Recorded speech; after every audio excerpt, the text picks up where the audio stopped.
Welcome to the City of Santa Clara Special City Council meeting. Could we please stand for the Pledge of Allegiance and remain standing for our statement of values?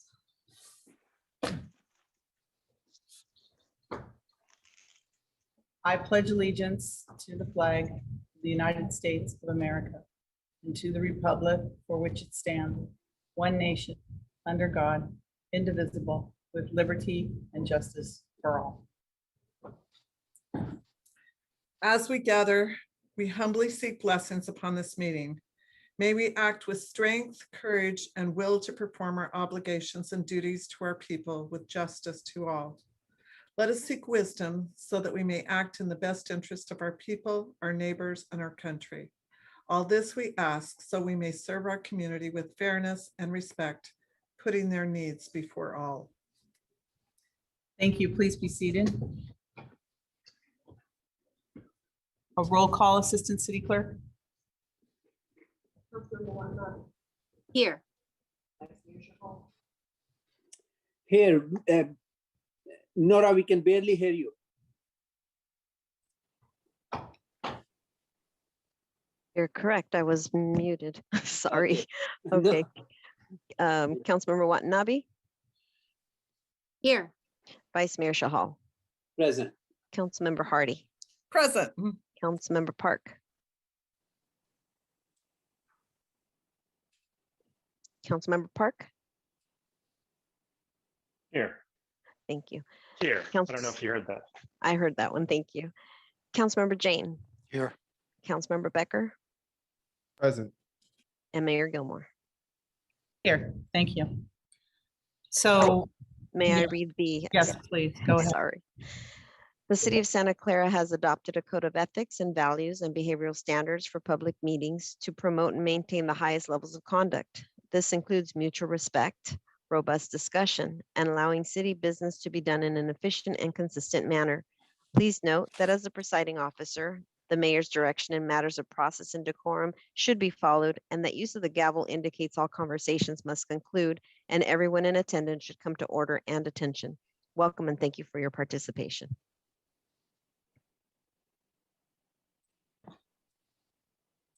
So good afternoon, everyone, and welcome to today's City Council meeting. The City of Santa Clara continues to take unprecedented steps as we comply with the County of Santa Clara's Public Health Department order and guidance to prevent and slow the spread of COVID-19, including the following of social distancing protocol and the use of face coverings. For today's meeting, the city is implementing a Zoom feature to allow the public to participate from the safety of your home or office.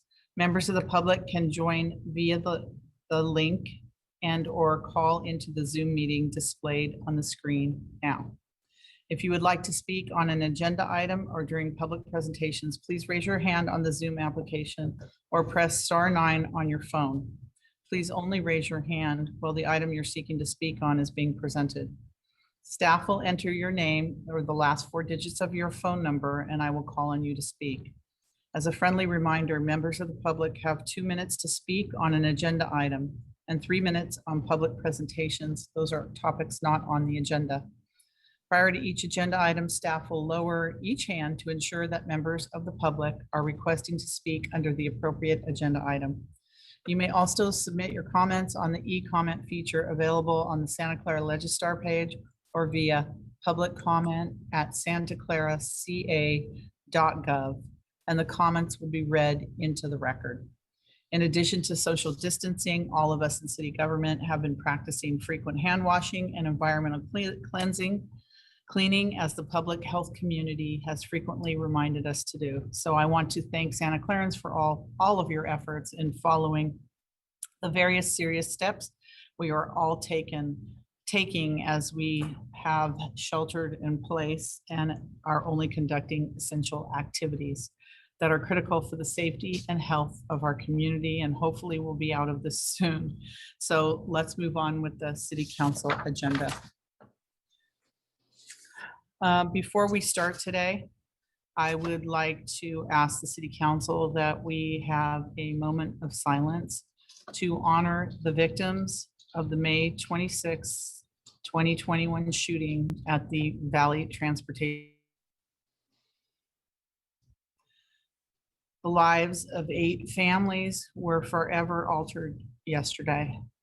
As a community partner, we are horrified by the unspeakable tragedy. In fact, it's 9 families. We have to add to that, there was an additional death today. Lives of 9 families. We are horrified by this unspeakable tragedy, and our hearts are with the family members and loved ones of the victims. Our city stands in unity with our neighboring friends during this most difficult time. And I had the opportunity to attend a press conference this morning at the VTA yard, since I'm representing Santa Clara on the VTA board. And virtually all of the mayors or council members and board of supervisors from all of our county were there to talk to the employees of the Valley Transportation Authority, and some of their families were there, and to let everyone know that this is unacceptable. We are angry that this has happened. We stand in solidarity to help the families and the victims and those that work at the Valley Transportation Authority. They have the most honorable jobs of providing such a wonderful public service to our community. And the fact that, 9 of them got up, left their loved ones, went to work, and were brutally just gunned down is horrific. So anyone that needs any help that has related or works for the Valley Transportation Authority, we're going to try to get information up on our city website to let you know where you can get help of any fashion that may be needed in our community. So I just want to tell everyone that we are shocked and angry and it's just unspeakable what happened. So could I please ask the city council and our community to have a moment of silence for these 9 victims, the families, and all of the employees and everyone at the Valley Transportation Authority.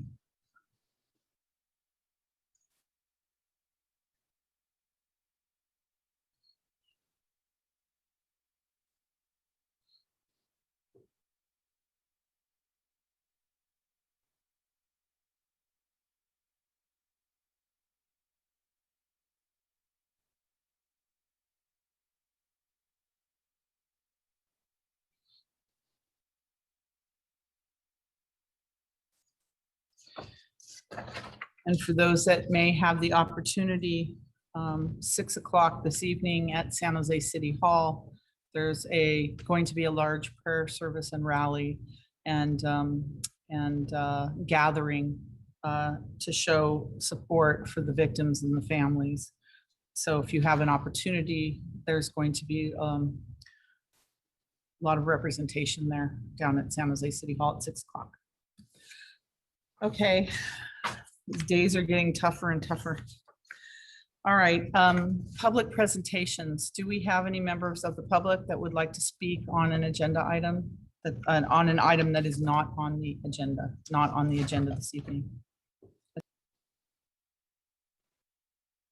Madam Mayor, I do not see any hands, and I have no e-comment or any public comment emails. Okay, thank you very much. So we're going to go now into our interviews, and they're a little bit out of order. So Nora, would you like to explain which commission we're taking first and in what order we're going in? Thank you, Madam Mayor. Good evening, Mayor and Council. Assistant City Clerk Nora Pimentel. Apologize that the order is out of order. After we changed the order to have the Senior Advisory Commission interview first. And so followed by the Historical Landmarks Commission, and then Parks and Recreation, and concluding with the Planning Commission. So this evening, you'll be filling a few seats for the Senior Advisory Commission. It'll be for 1 full term ending June 30th, 2025. For the Historical and Landmarks Commission, we're asking the council to declare a vacancy and accept the resignation by Commissioner Stephen Estes effective June 4th. And our recommendation is then to, to fill 2 appointments, to fill 1 partial term and 1 full term. And then on the Parks and Recreation Commission, we are asking to declare a vacancy and accept resignation from Commissioner Derek Carter to fill 2 appointments, to fill 1 partial and 1 full term. And the Planning Commission, we're filling 1 partial term. And I just wanted to mention that of the 6 applicants on the Senior Advisory Commission, 3 have withdrawn. And on the Parks and Recreation Commission, of the 8 that applied, 1 has withdrawn, so you will have 7. So if you'd like to begin, we have our, oh, and I did mention to all the applicants, they will have 3 minutes for an introduction of themselves, followed by council questions, and conclude with 1 minute closing statement. Thank you, Assistant City Clerk. And I just wanted to say for the council that we're going to take each commission separately and then vote on each commission at the conclusion of the interviews. We're not going to wait all the way to the end. So we'll just do that. And so these applicants don't have to wait all the way for hours to hear. Also, I wanted to let everyone in the public know that we had, because we are conducting these interviews in public, we had asked the city council to send in questions ahead of time so that everyone was on an equal and level basis. They had the questions ahead of time so that the applicants were given the questions ahead of time so that they could come and be prepared to answer the questions. So that doesn't mean that there may be additional questions, but if we could, we're just trying to keep this very fair since everyone can hear everyone's interview.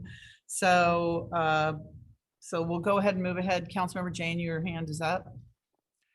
Yeah, Nora, I actually saw 9 applications in the packet for Parks and Rec. There was one person, Ahalia Ramanathan, that wasn't listed on the original. I'm sorry, the person did not qualify. I'm sorry that it was in the packet. Oh, okay. Okay, I was just confused. Okay, thank you. Okay, so let us start with our Senior Advisory Commission applicants. And Assistant City Clerk, I guess, will you promote them to be able to speak as we're interviewing? Okay, so our first applicant is James Hohenscheld. We want to make sure we have him. Jim, I have him down as James. James, also known as Jim.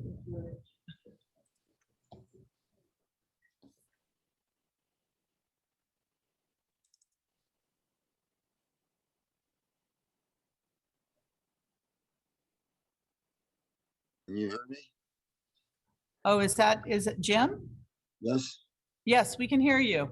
Yes. I see my picture's not up, but if you can hear me, that's a big part of it. Well, yeah, we can't, we see a blue circle. Yes, but we can hear you, Jim. Yes, we can. So welcome. Thank you. Thank you for applying to the Senior Commission. So we're going to start by asking you to give us a introduction of yourself and why you applied for this commission. You have up to 3 minutes, and then I know that you've been given some questions ahead of time, so we'll ask you those questions too, and then you'll have a 1 minute closing statement. So whenever you're ready, Jim, you have the floor. Okay, thank you. I've been a resident here in Santa Clara. I live right around the corner from Lisa's father. I live on Estella Drive. I have since 1977, and I have 5 daughters, and 4 of them went through the Santa Clara School District at Eisenhower and on. I'm a graduate from Berkeley, an aerospace engineer. I retired from Lockheed in 1999, and I haven't been involved with activities for seniors other than a retirement club. And I have some time on my hands right now, and I thought that if I could contribute to the betterment, providing services for seniors, uh, I ought to be able to do that. I have a lot of organizational experience with my career at Lockheed as a manager, engineering manager for the last 20 years during my employment. And currently, I've also been a soccer coach at Santa Clara Youth Soccer for 18 years with my daughters. And I currently am the golf coach for the boys and the girls at Lee High School in San Jose. So I have a lot of people's experience dealing with people, both at the adult level and at the children level, in the high school students. And I would like to be able to contribute to providing services for the seniors, I guess mostly through the senior center, but possibly other activities also. I have a couple of ideas that I would like to pursue, and given the opportunity, I think that I could make things a little bit more efficient and a little bit better for the seniors, more opportunities for more people. Because we have such a diverse population, you have to provide a series of activities because nothing that you do is right for everybody. And so that's why we have to provide several opportunities. And I just like the opportunity to be able to do that. Okay. Thank you. Thank you, Jim. I can imagine having 5 daughters, you have all kinds of people skills and we're dealing with the daughters. Oh, yes. All right. So I know you've been given some questions ahead of time, so let's start with those so that the public can hear some of your answers on those. The first question we have is, what is your favorite program at the senior center and why? Well, actually, I think the physical and mental health of the seniors is paramount. And the physical health and the mental health are completely different activities, but both are required. From the physical standpoint, to me, it's the fitness center and the swimming pool, just to be able to get physical exercise. But the exercising your brain, I think, is just as important because I have talked to people who are experts in Alzheimer's, and the way they tell me that you delay the onset of Alzheimer's is you stay busy with something that you're satisfied that and you are productive at, even if it's just playing cards. And to me, that's the middle part of it, is the bridge hand, the bridge clubs and the poker hands that exist at the senior center. To me, do that middle part. So those are my 2 favorite things that they do at the senior center. Oh, great. Okay. Have you participated in the health and wellness fair? And if so, what ideas might you have on improving the event? I don't think I can answer that because I wasn't even aware that it was existed. Okay, that might be one of the issues that Yes. we need to do is get the word out that it exists.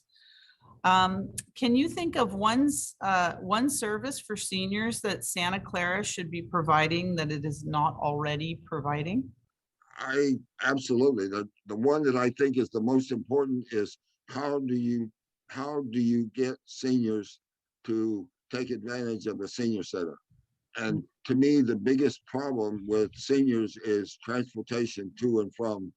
And I think we ought to have a bus system that loops from the senior center out towards, say, Rivermark, and a half a dozen stops to pick up people and then another route that comes back in the other direction to pick up people and maybe make that loop every 2 hours so that people can come to the senior center uh, and 2 hours later or 4 hours later or 6 hours later, you gotta have a way to get back home. Because I think that's the biggest problem of people not being able to take advantage of the senior center is being able to get there. Right. Okay, very good. What can you do to encourage more diversity for seniors and senior activities? Diversity, I think this community is extremely diverse, not only ethnic diversity, but in things that people are interested in. So I think you need to somehow, and I haven't quite figured out how to do that, find things that people are interested in that are really willing to participate and do those. Card games to me is a very, very good mental exercise. There's got to be other things that I'm just not aware of that you could get people to participate in, because I think the mental part of it is even more important than the physical part. Okay, thank you. Jim, we have a few more minutes before we go into our closing, 1 minute closing comments from you. Is there any member of the council that has an additional question before we have Jim do his closing statement? Madam Mayor, Yes, Vice Mayor. thank you, Mayor. I think Jim already answered my question. My question was how important it is to have a free shuttle in the city for seniors or for ordinary residents. So Jim, that's my question. How important is to having a free shuttle within the city connecting all the important points like library, senior center, shopping centers is for you and for the seniors? My understanding is that shuttle is on demand, and being on demand, I don't think it's nearly as efficient as having a scheduled route for that people know that if I'm here at a certain time, a van is going to come by and pick me up and take me back. I think that's an on-demand shuttle and not a scheduled shuttle, and I think that's a big difference. I think, Mr. Jim, there are both options available for the cities which are running this program, on demand as well as a scheduled shuttle. So my question was more targeted towards the scheduled shuttle throughout the day with timings. Thank you, I though. wasn't aware. Okay. Yeah. All right, thank you. Councilmember Park, you have a question? Yeah, I was just going to mention that a free local shuttle like the Marguerite Palo Alto is a great idea and something that's been promoted by myself and Vice Mayor Chahal in recent years. But another option could be more senior centers, perhaps even one in each district, but certainly more than one split across the major senior population centers. What would you think of that scenario, understanding that there would be a little bit of a cost and not every senior center would be exactly the same in terms of services because of the volunteers and potentially, the locations and layouts. But what would you think of having more senior centers? To me, that would be even better. But the cost of a separate senior center compared to the cost of a shuttle and a driver that is consistently out and about picking people up is not even close. And if I had a lot of money, I would absolutely have probably 3 or 4 senior centers throughout the city. But I just didn't think that was a realistic option. So that's why I was trying to find a way to get more participation in the senior center that we did have. Okay, thank you. Very practical. So Jim, now's the time. You have a 1 minute closing statement. If you'd like to tell us maybe any additional information you may have missed or anything else you'd like us to know or any thoughts you'd like to leave us with. Basically, the only thought I have is I would love to have the opportunity to participate. Right now I have a lot of time on my hands, and I think I could contribute quite a bit to helping the senior center be more effective and more available to more people. And I just love the opportunity to be able to do that. Okay, thank you very much. And if you just stay with us just for a few more minutes, we're going to be making our decision very soon. So thank you. You had an excellent interview. Thank you. Thank you. Jim.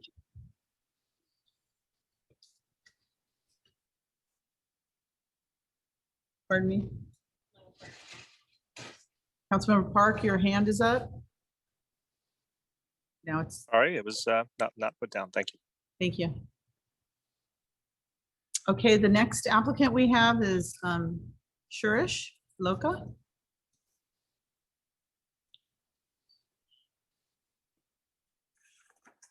Shurish? Oh, hi, can you hear me? Oh, yes, we can. And welcome. Good evening. Thank you so much. Good evening and welcome, and thank you for applying to the Senior Advisory Commission. We're going to start, Suresh, by asking you to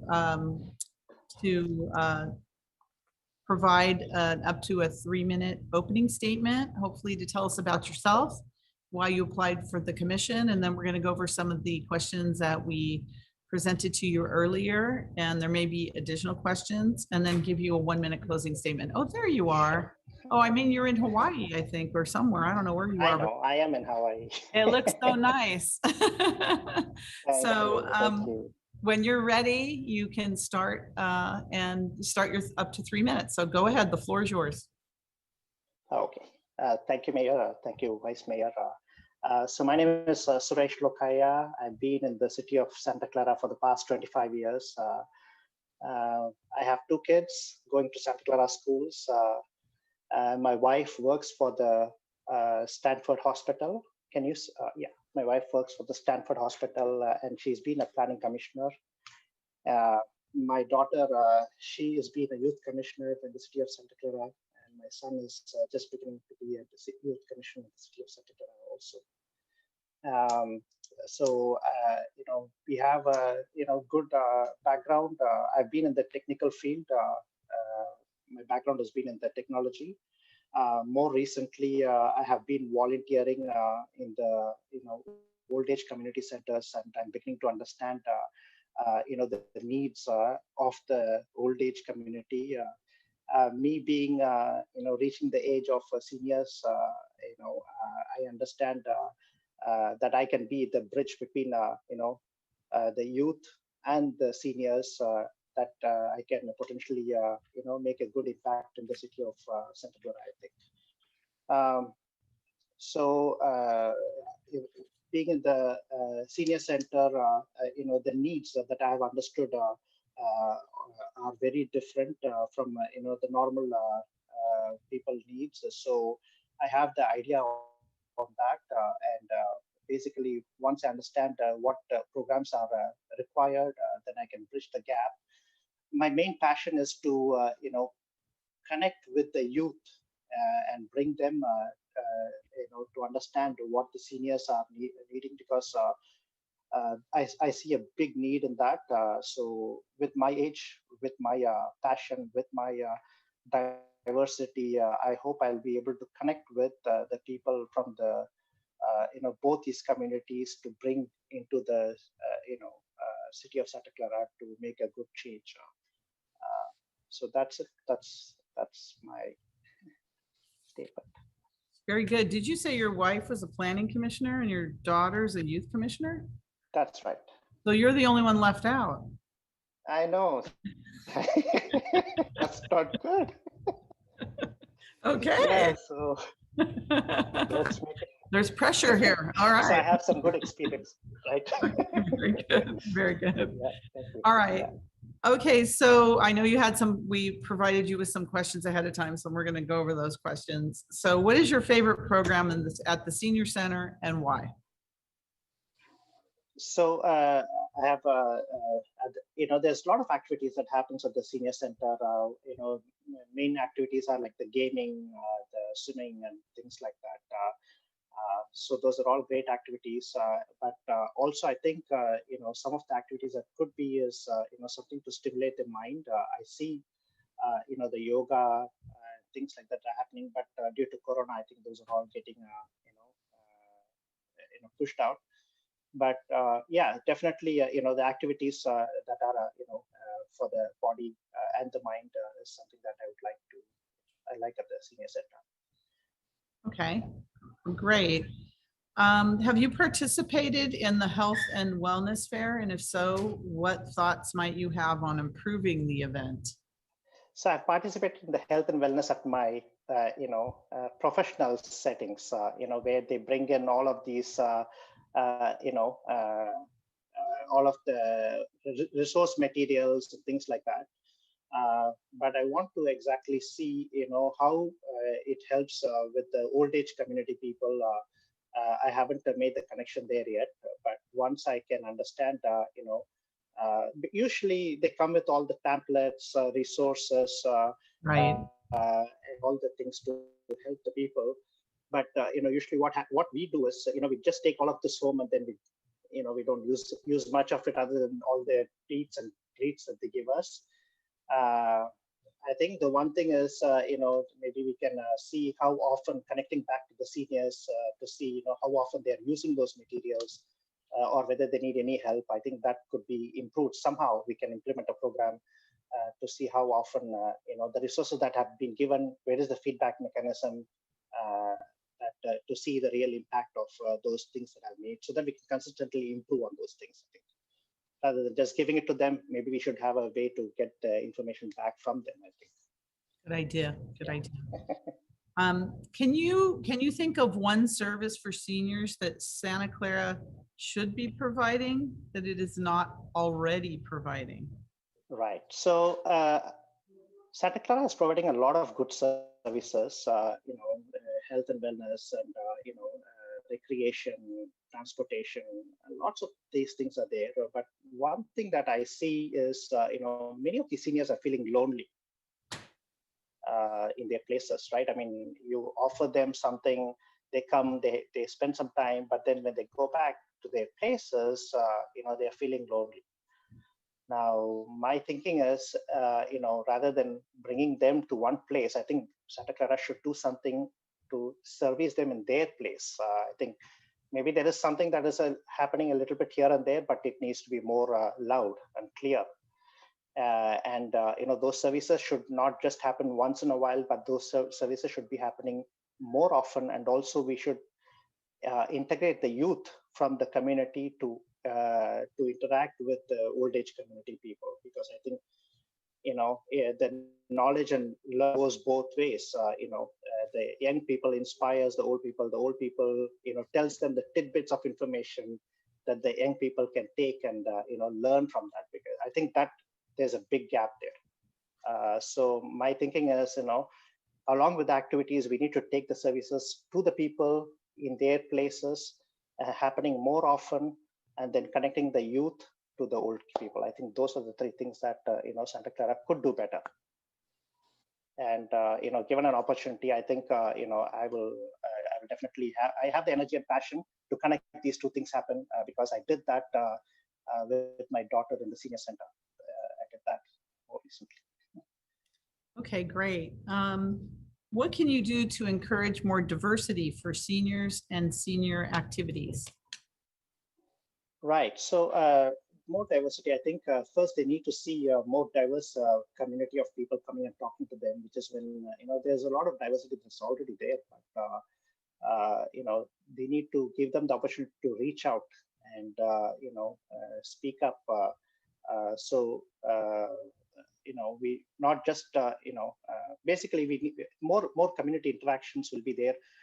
So for instance, I'll give you an my daughter performed a dance program in a senior center.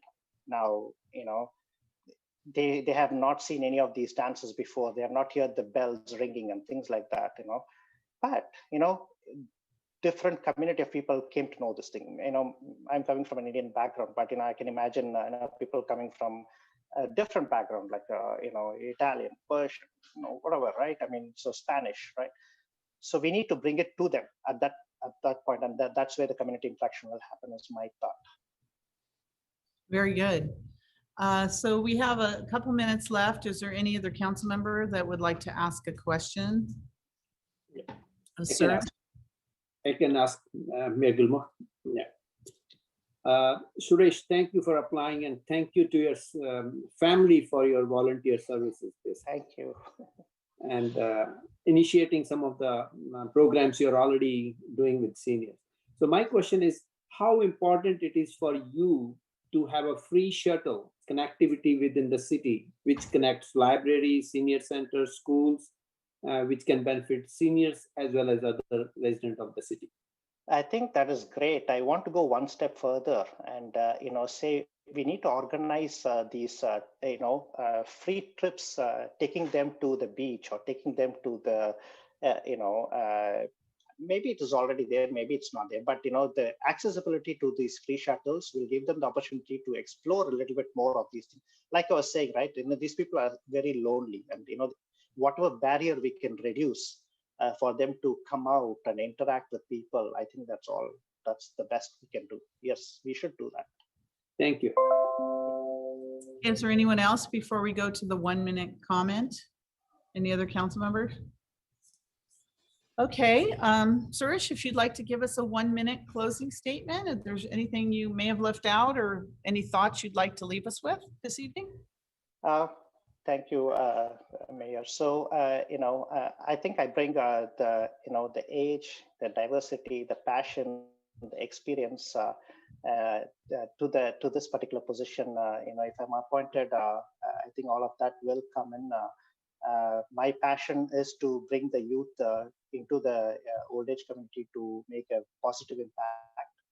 And I'm very innovative. Once I get in, once I see, what is there, what is not there. This has been my professional experience. I turn around things and innovate and make things one step further. So, that is my background. And if it needs to be in the IT, if it needs to be in the transportation, if it needs to be in any of the areas, I can just put my mind and make things happen. So, given an opportunity, thank you so much for this opportunity. Thank you. And we'll be making our decision in just a few minutes. So if you just hang with us, and I think we have one more interview. So thank you. Excellent interview. Thank you. Sure. Thank you.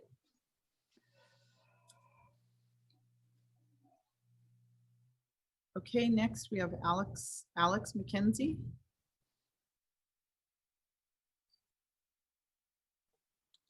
I was muted and had my video stop. Here we go. Oh, there we go. Hi, Alex. There you are. Welcome. Thank you. And welcome, and thank you for applying for the Senior Advisory Commission. I don't know if you've been on a while. Have you heard the drill? You've got up to 3 minutes to tell us about yourself and why you applied for this commission. We have some questions for you, and then we'll give you a 1-minute closing statement. So whenever you're ready to start, you're up to 3 minutes. The floor is yours. Okay, I don't know if I'll take the full 3 minutes, but my name is Alex McKenzie. I'm 61, and it's my initial thought about joining the commission, the advisory commission, was my dad's a senior, and I've been organizing a lot of things for him, helping him get connected to various services and transportation and that kind of stuff. And then I kind of went, oh wait, I'm a senior too, and so. Funny how that happens. It happened really much faster than I expected. But anyway, thinking about it that way gave me an appreciation for what a diversity there is of who the senior population is, from an age standpoint and from every other possible standpoint, including what the experience is of being a senior, how able you are, how much access you have to resources, what class you're a part of, socioeconomically, location, and of course, gender, race, all of those things, and that made me feel motivated to be part of this. A lot of the work that I do professionally is around diversity and inclusion and belonging, and so that appealed to me as something that I could contribute to the commission. Okay, very good. So I know you've gotten our questions ahead of time, but let me start with them. The first one I have is, what is your favorite program at the senior center and why? Well, my very favorite thing is the fitness center, and I don't know if you consider that to be a program, um, but because there are lots of other things that are more program-ish, but fitness is very near and dear to my heart. I work in an integrated medical practice, and so fitness is very very near and dear to me because in addition to all of the other medical kinds of things that we can do to help seniors live better, fuller lives. Being fit is as fit as possible, given where you start, is really important. So that's why that's near and dear to me. Okay, great. So next question is, have you participated in the Health and Wellness Fair? And if so, what thoughts might you have on improving the event? Yeah, well, I can give a very quick answer to that, which is no, I have not. I heard a little bit about it. I tuned into the last council meeting and listened in, but I didn't attend it myself, so I don't know that much about it. Okay, I think it's clear across the board that we need to advertise that event better for our community. It's really actually a fabulous event. Well, All you know, right. We've this- only had 2 of them. We've only had, I think 2 or 3 maybe. I lost count, but If I can say, I'm probably a good example of somebody who, even if I knew about it, I might have not thought that it was so relevant to me. And so when we talk about diversity, thinking of how we can make it relevant to everybody possible, that might be an improvement. right, because there's a lot of things that go on during that health and wellness fair, and they have hearing tests and mindful meditation, presentations and a lot of things. So it's pretty cool. All right, so can you think of one service for seniors that Santa Clara should be providing that it is not already? Yeah, well, many. One thing, so I could give a shopping list, but if I had to pick just one or two, um, I do like the idea of providing more senior transportation. That's been a real problem for my father, and so as in, that can enhance transportation between things, helps with isolation, wellness, getting people to their medical appointments, that sort of thing.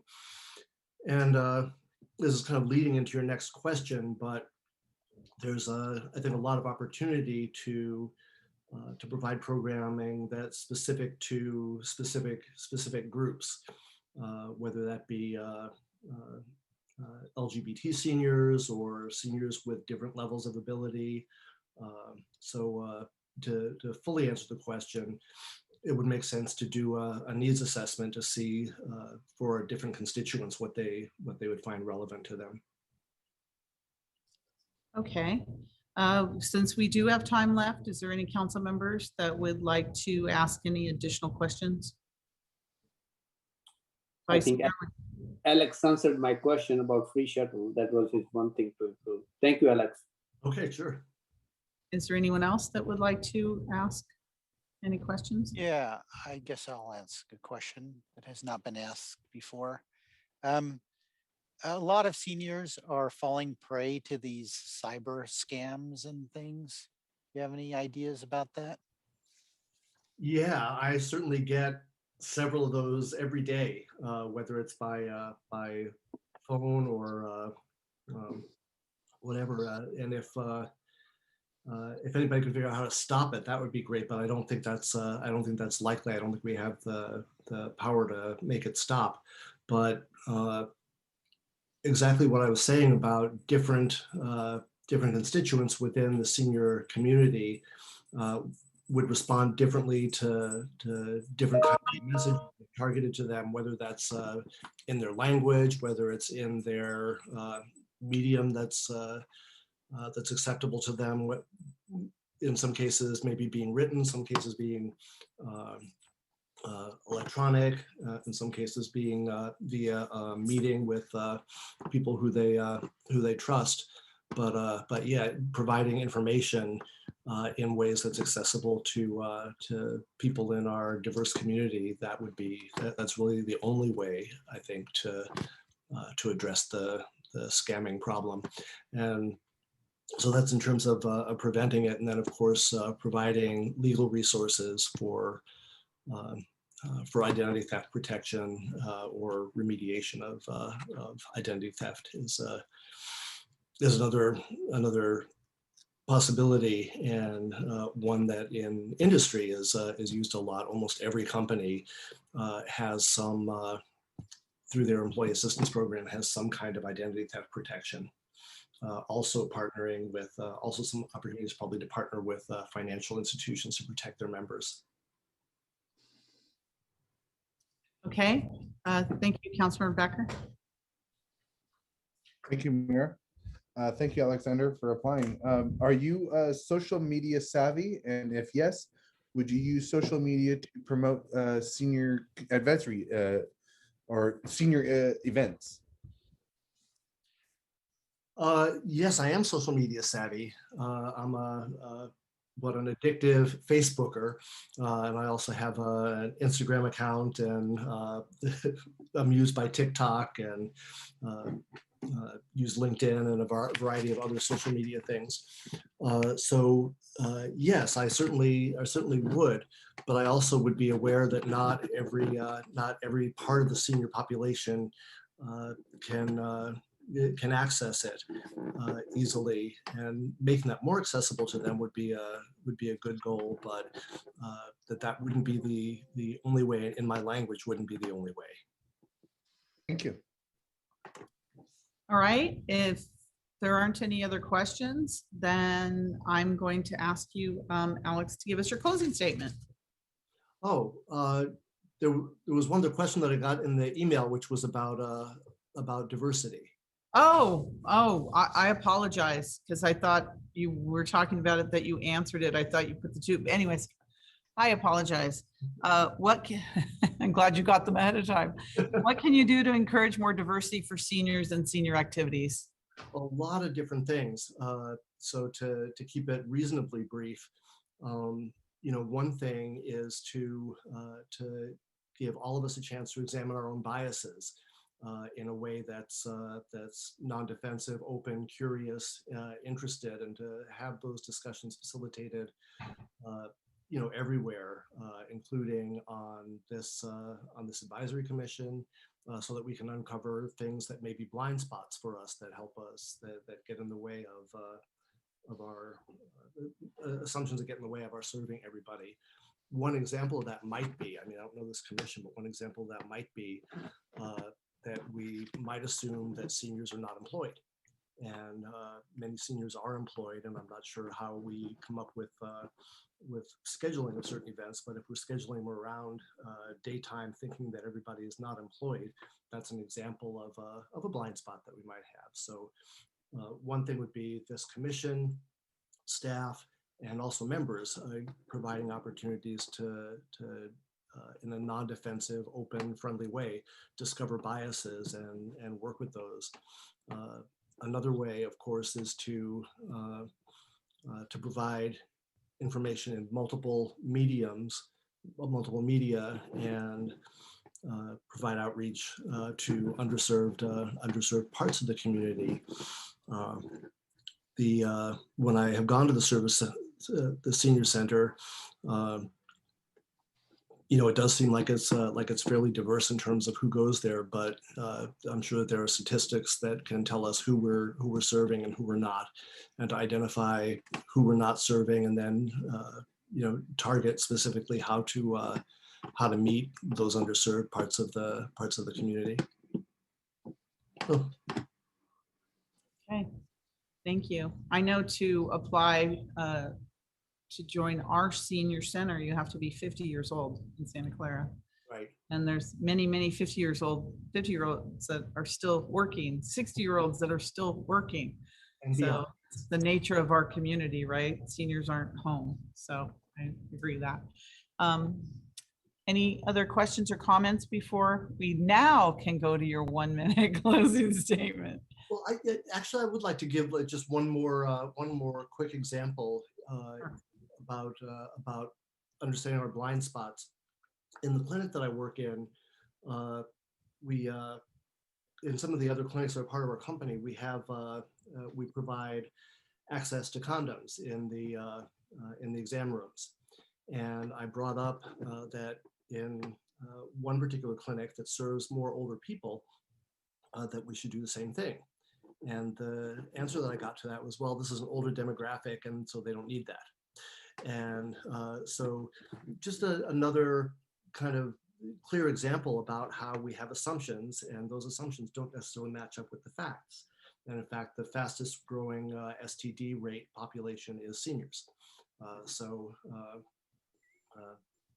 Anyway, just lots and lots of examples of how, in a friendly way, we can uncover our bias and say, you know, I just didn't think about it that way, and we can provide better services by recognizing that. Very interesting. Wow. Okay. Okay. Now's the time, Alex. Okay. Final statement. I just briefly. It's an area of passion for me. I think I can bring a lot in terms of diversity and energy, and also my background working in the medical field, particularly with mental health, is I think a unique thing that I bring. And if you select me, I'll be pleased to serve. Thank you. Thank you very much. Very, very excellent interview. Thank you. Okay, council, that's the end of our applicants for the Senior Advisory Commission. So at this point, I think I turn it, oh, that's right, Assistant City Clerk, right? No, we want to move, let's vote on this item first before we go to the next commission member, so that none of these applicants have to wait all night long. So would you like to go over our policy for when we have 3 applicants? Nora, I'm going to have you explain that. Let me mute myself so we're no echo. Hello again, council. So we have 3 applicants, which means we would, and we're filling 1 seat. So you would pick your top 1 applicant.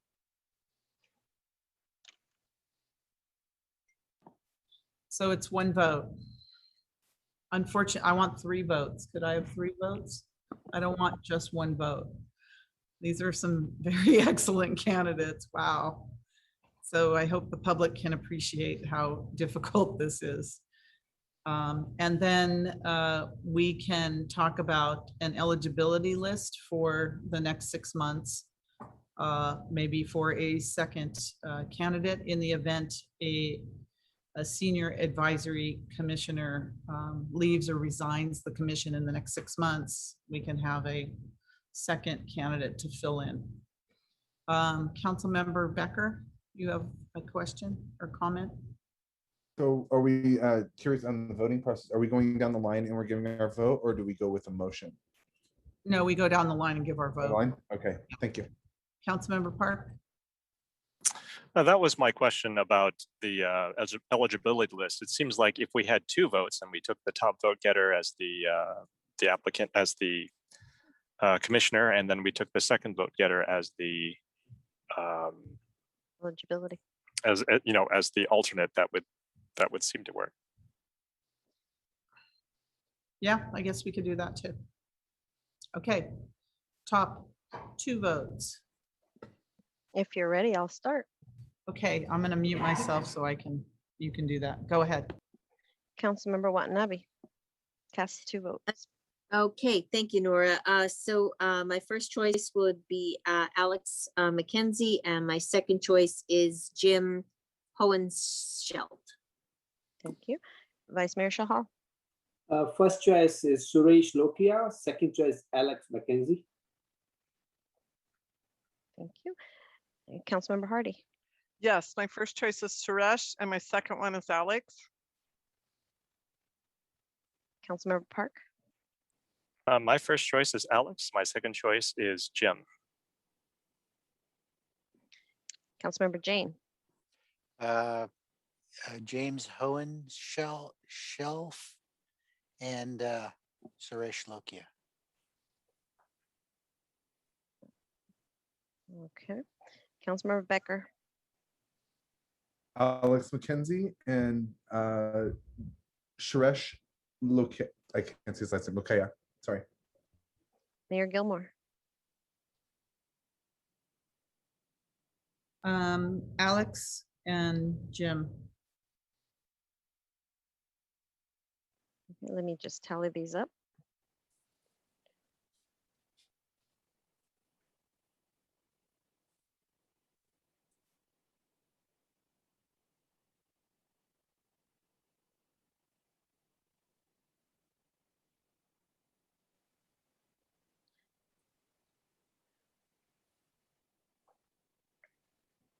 So 4 votes for Alex McKenzie, and it's a tie between Jim and Suresh for alternative or for eligibility list, sorry. I would like to see if we could have a motion to appoint Alex McKenzie and put both Jim and Suresh on the eligibility list. So we would interview them, So moved. those two, because they're, So moved.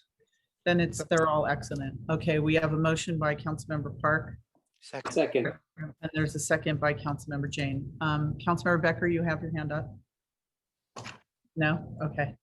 All right, so the motion is to appoint Alex McKenzie to the vacancy on the Senior Advisory Commission for the term ending June 30th, 2025, and to place both Suresh and James on our eligibility list for the Senior Advisory Commission. All right, Assistant City Clerk, roll call vote. Councilmember Watanabe, Yes. Vice Mayor Shahal, Yes. Councilmember Hardy, Yes. Councilmember Park, Yes. Councilmember Jane, Yes. Councilmember Becker, Yes. Mayor Gilmore. Sorry, I have to keep. Anyways, yes, the answer, the vote is yes. So that passes unanimously. Congratulations, Alex McKenzie. Congratulations, welcome to the Senior Advisory Commission. And both Jim and Suresh, you're on our eligibility list. So we'll contact you in the event there is another vacancy in the next 6 months. So thank you very much, all of you, for applying. All right. Next, we're moving over to, can we move ahead for the next one? Okay. Our Historic and Landmarks Commission. This might be a little bit easier. It's 2 vacancies for the term ending June 30th, 2025. And we have 2 applicants for the position. So the first applicant we have is Amy M. Kirby. Do we have Amy on the line? She's moving over. Okay.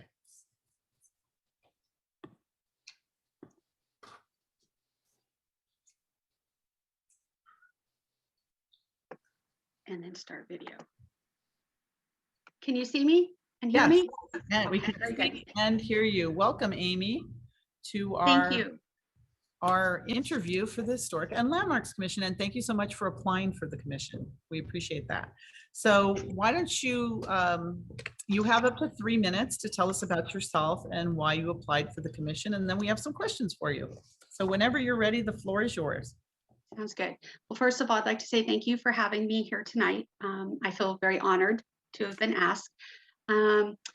So I have a BS degree in history from Iowa State University. I always like to point out that I have a BS degree and not a BA degree, which is something that required an extensive amount of research to have that science component to it from a Research One institution. So I always feel like that's worth noting.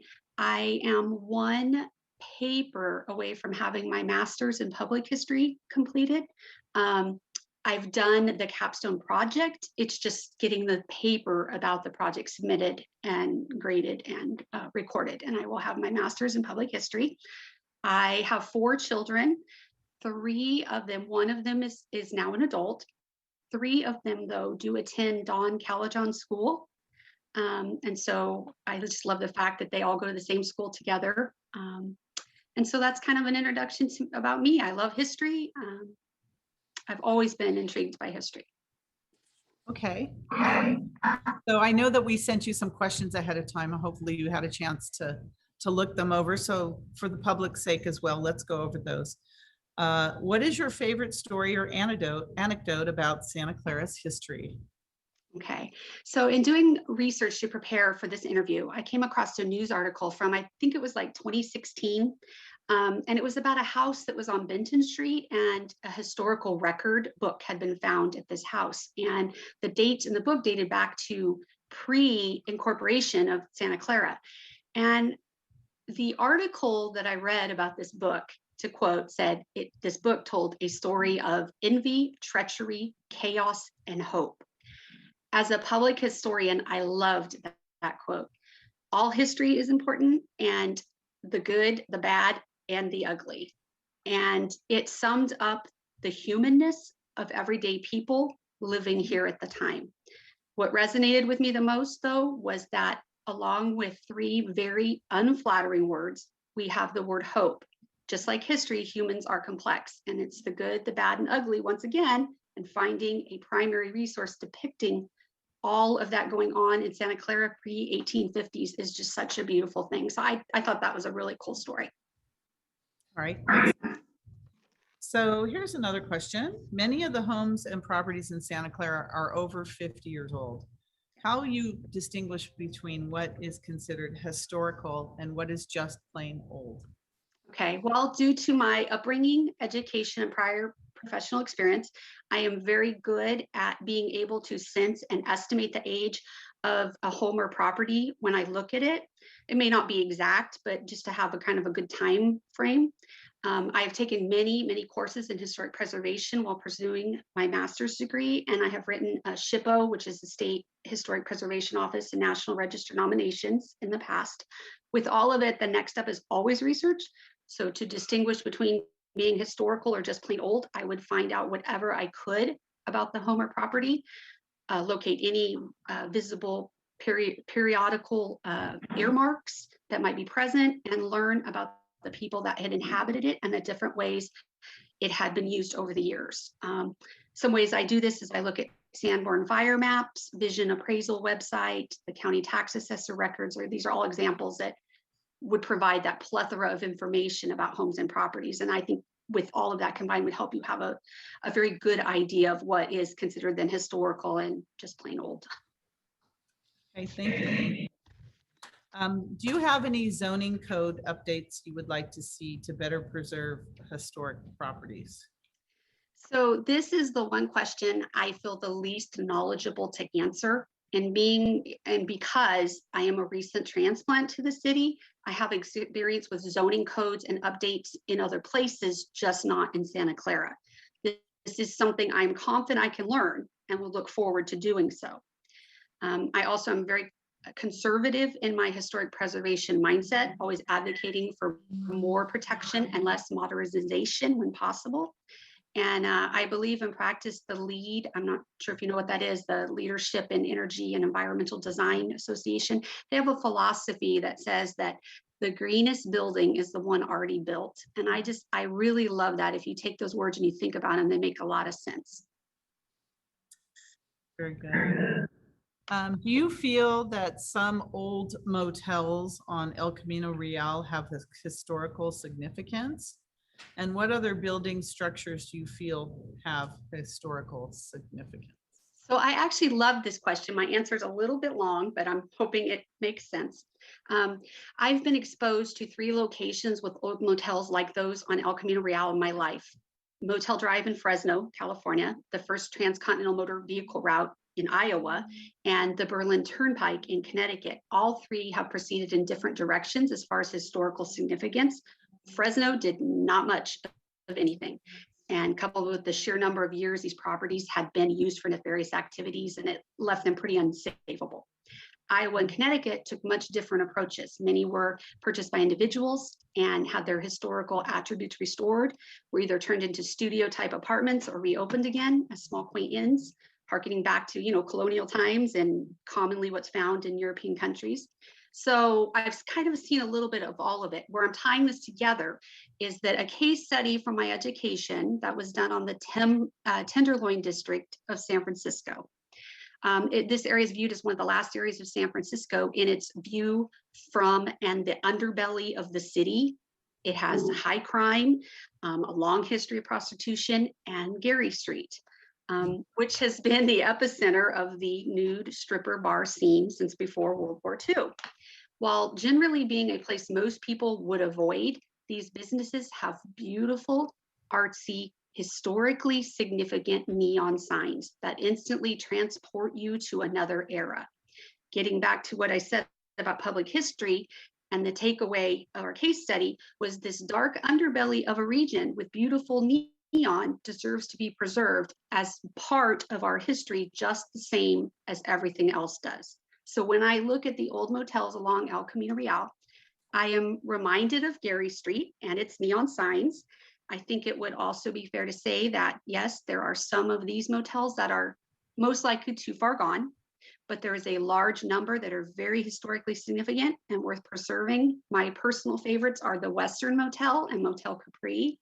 I just love their signs. Every time I drive by them, they just, like I said, I'm transported to another era. Yes, we just, the Western Motel just reopened as a youth center. So it's going to be for at-risk youth. And see, I love that. I love the taking of historic properties and repurposing them and doing great things with them. I'm all about that. I love it. We were all just talking, having discussions about the sign. Just don't take the sign down. No, I think they're looking at putting the sign in some kind of a historical warehouse. That would be awesome. Something like that. And we were concerned about the sign. So I'm sure that's one of the reasons. That was a very good question, because there was discussion. I think this was answered Councilmember Becker's question. And that's where that. I kind of tied in the whole Gary Street and things, because there are some of those neon signs that are just absolutely stunning and beautiful. And they depict a much simpler time, different ways things were viewed. And what do we do with those signs? Do we get rid of them because we don't agree with necessarily everything that went on that street? Well, that's not a very good view of how to handle history. So it brings into question what you do with things like that. Well, interesting answers. Okay, that's the end of our questions. Do we have any council members that would like to ask additional questions? Councilmember Becker? Thank you, Amy, for applying. Oh, thank you, Mayor. Thank you, Amy, for applying. My question to you is, well, first, we had a really great historical landmarks commissioner, Nancy Biagini, who then became a planning commissioner, and she was a very big advocate for Native American, history. Would you feel that a Native American memorial is something that should be in the city of Santa Clara? Absolutely. I think that Native American history is very underrepresented and doesn't get the attention that it deserves, and I absolutely would be for that. Very good. Councilmember Park? Yes, I really like your background. I like your take on the historical aspects of, the good and the bad. But what do you think? When do you think it would be warranted to give up a historic landmark for the sake of, let's say, progress or other needs?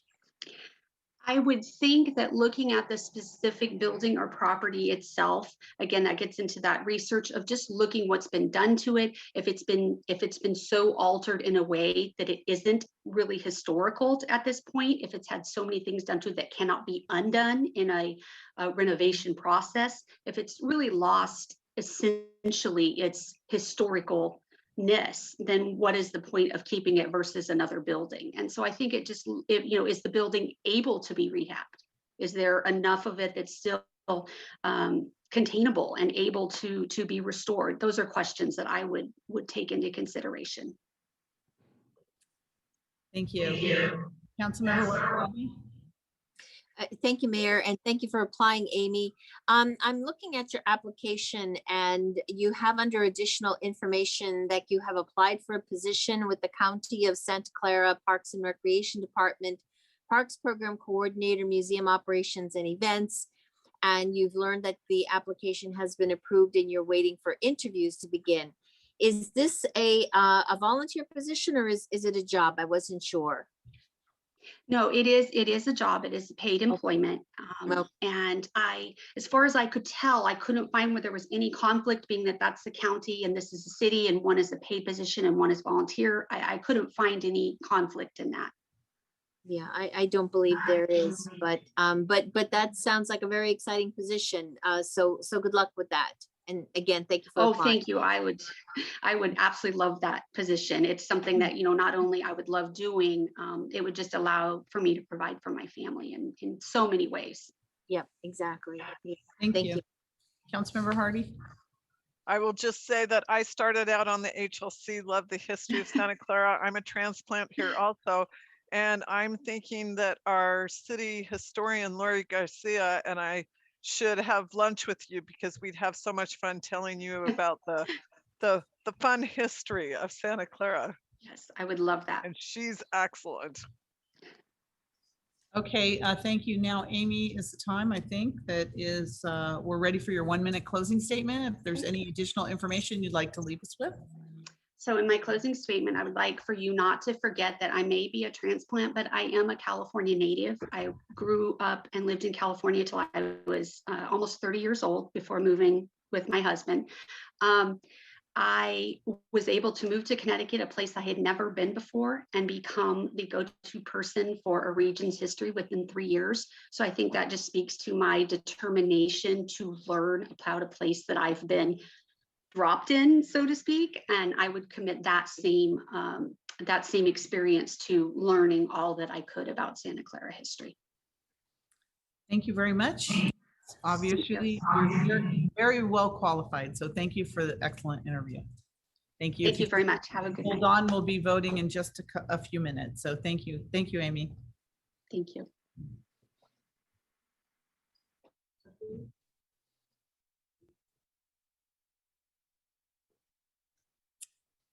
Okay, do we have Maheen Abbasi?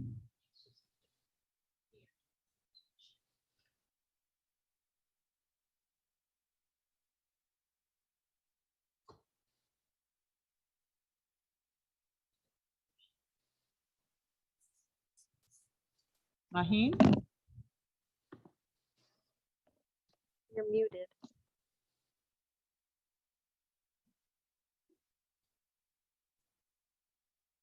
There you go, Maheen. Can you hear us? Yes. Hello. Hi. Hi. Oh, there you are. Welcome. Welcome. Hello. Hi. Thank you so much for applying for the Historic and Landmarks Commission. It's a pleasure having you this evening. So let us start with you giving us up to a 3-minute opening statement. Tell us a little bit about yourself and why you applied for this particular commission. So whenever you're ready, the floor is yours. Well, before I just start to talk here, I have to thank everyone for being here and listening to me. I applied for this position because I just liked it. I thought it sounds interesting.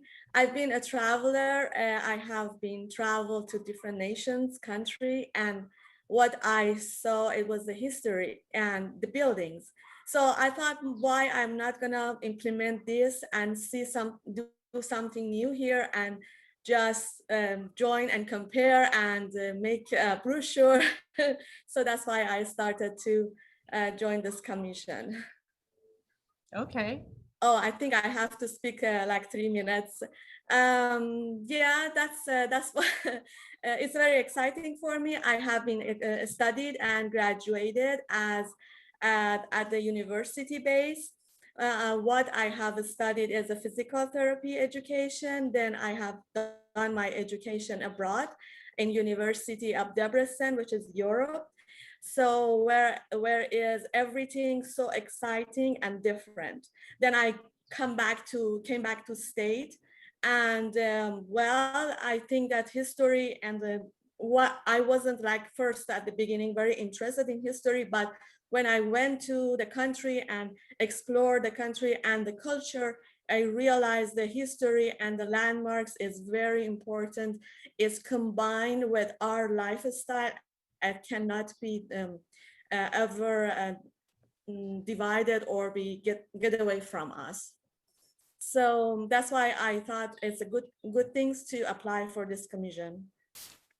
Okay. Oh, sorry, keep going. You have some more to Yes. say? Yes, at the moment I am taking care of my son. I have a child who attends school, and I normally go to, last year I was working as a volunteer in a social service agency and working with different types of people and groups. What is important in this country, because we are coming from a different background and colors and nationalities and roots. We are might bringing new things to the life, and we are but any country has history, has things that has to be appreciated. So modernity, what we are in it, technology and what is growing, and modern lifestyle because of the migration shouldn't dissolve the background and landscape, or what we call it, the history and whatever is in a country. So that's why I would like to step forward, get to know the country more and learn about it, and bring whatever I know from the past and the history I know from the other different cultures. It's very important. We shouldn't make ourselves, we should make ourselves united, not to be divided to different things. And I don't know if you realize my purpose maybe, but what I'm thinking, that history is something cannot be separated from us. We live with it. It's every day. And every day we have to learn about it. When we are looking back, history is something is repeatable, is always coming up, and it's always repeating, but ignorance, getting ignored about it is something that may be coming up in the future. So that's why I'm interested about this position. Okay, very good. Councilmember Becker, your hand's been up. Is there a reason? Did you want to say something? Yeah, I have a really quick question for staff. I'm looking at my my iPad here, and I'm trying to look. Was there supplemental information? Sorry, is there supplemental information that was attached to this, or is this the only application? There's just the application. That's all we have. Just the application. Okay, a lot of it was blank. That's curious. Okay. I was just curious. Thank you. Yeah. Okay. Okay, so we have some questions for you, and I know they were presented ahead of time. The first is, what is your favorite story or anecdote about Santa Clara's history? I research online, and I realized that it was first it's been discovered by somebody, I just forgot his name, or Joe Francis, and this person with a help of a Spanish person, they call this place Costas. I just don't know if I'm getting correct answer, but the meaning of this, it was a coastline. And that is the things I know about the Santa Clara.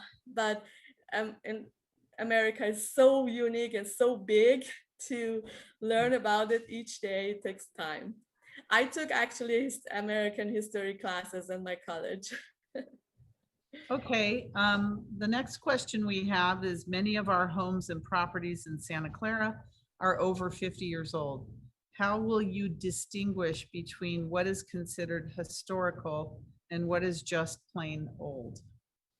Actually, that is shouldn't be complicated. Maybe I'm not a specialist, but what I am thinking is the architecture first. Some of the housing with the unique architectures, they are more historical. other than if a plain house that has like simplicity or is just really easy to realize. Or at that house, there's some people are historical people that are lived in that place, that are they said that this, okay, this person is related to this place. And mostly I think it's combination of those that important people or historical people related in that house, or the architecture of that and the house, or there is a historical events has happened at a house, around the house, that place has been called historical. So this is, I think, that is my, as base of my knowledge. Maybe there will be more information. Okay, do you have any zoning code updates you would like to see to better preserve historic properties? Yeah, of course. Like, what is the management or what is the approach I have about it? That's what your question is. Well, that's very challenging, very understandable. I've been in Sweden once upon a time years ago, where a country called, or with a city called Örebro. In this city, it's a very historical city, where when they wanted to gather people in this place, they brought up lots of snacks and cheese and wine and social activity where people, they come around in this special, for example, unique building, and they met each other, they enjoyed. And the time I spent in that place, I will never forget. It's so wonderful that I wouldn't think that such a unique event can happen in this place. So we are places like that. Maybe we can provide a social gathering, small events, and that people can see. Once they can see, when they learn about it, they learn appreciating it. How can we make people, okay, this place is important, respect, like it, or I don't care. But the social activities and events, when there is one speaker, somebody talks about it, somebody brings up the history, where the people are sitting and gathering and enjoying a very wonderful evening together, brings them the respect, the love, and then the solution.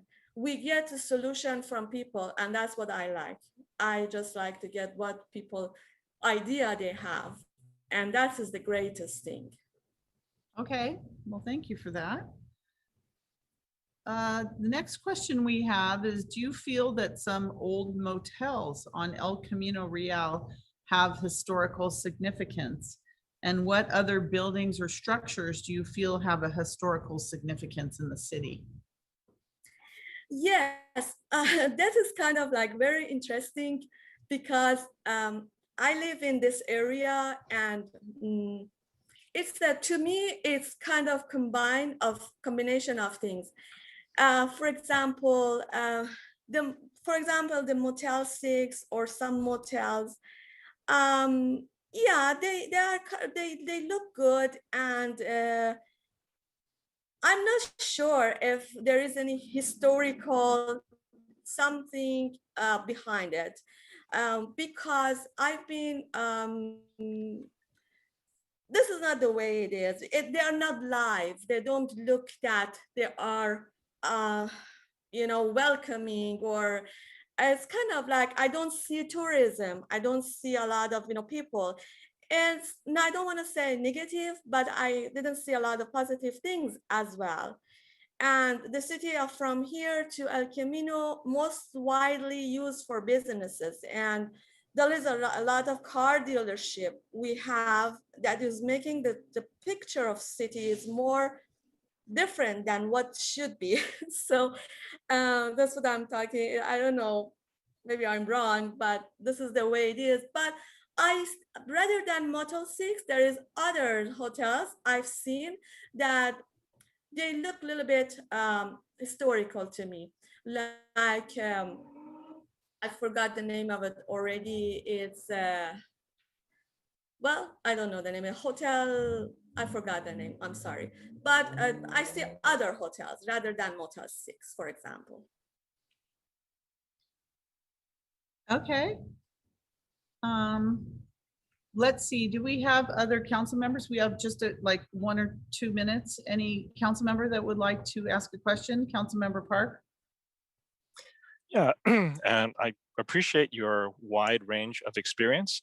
And what kind of differences would you make in determining American versus European historical designations?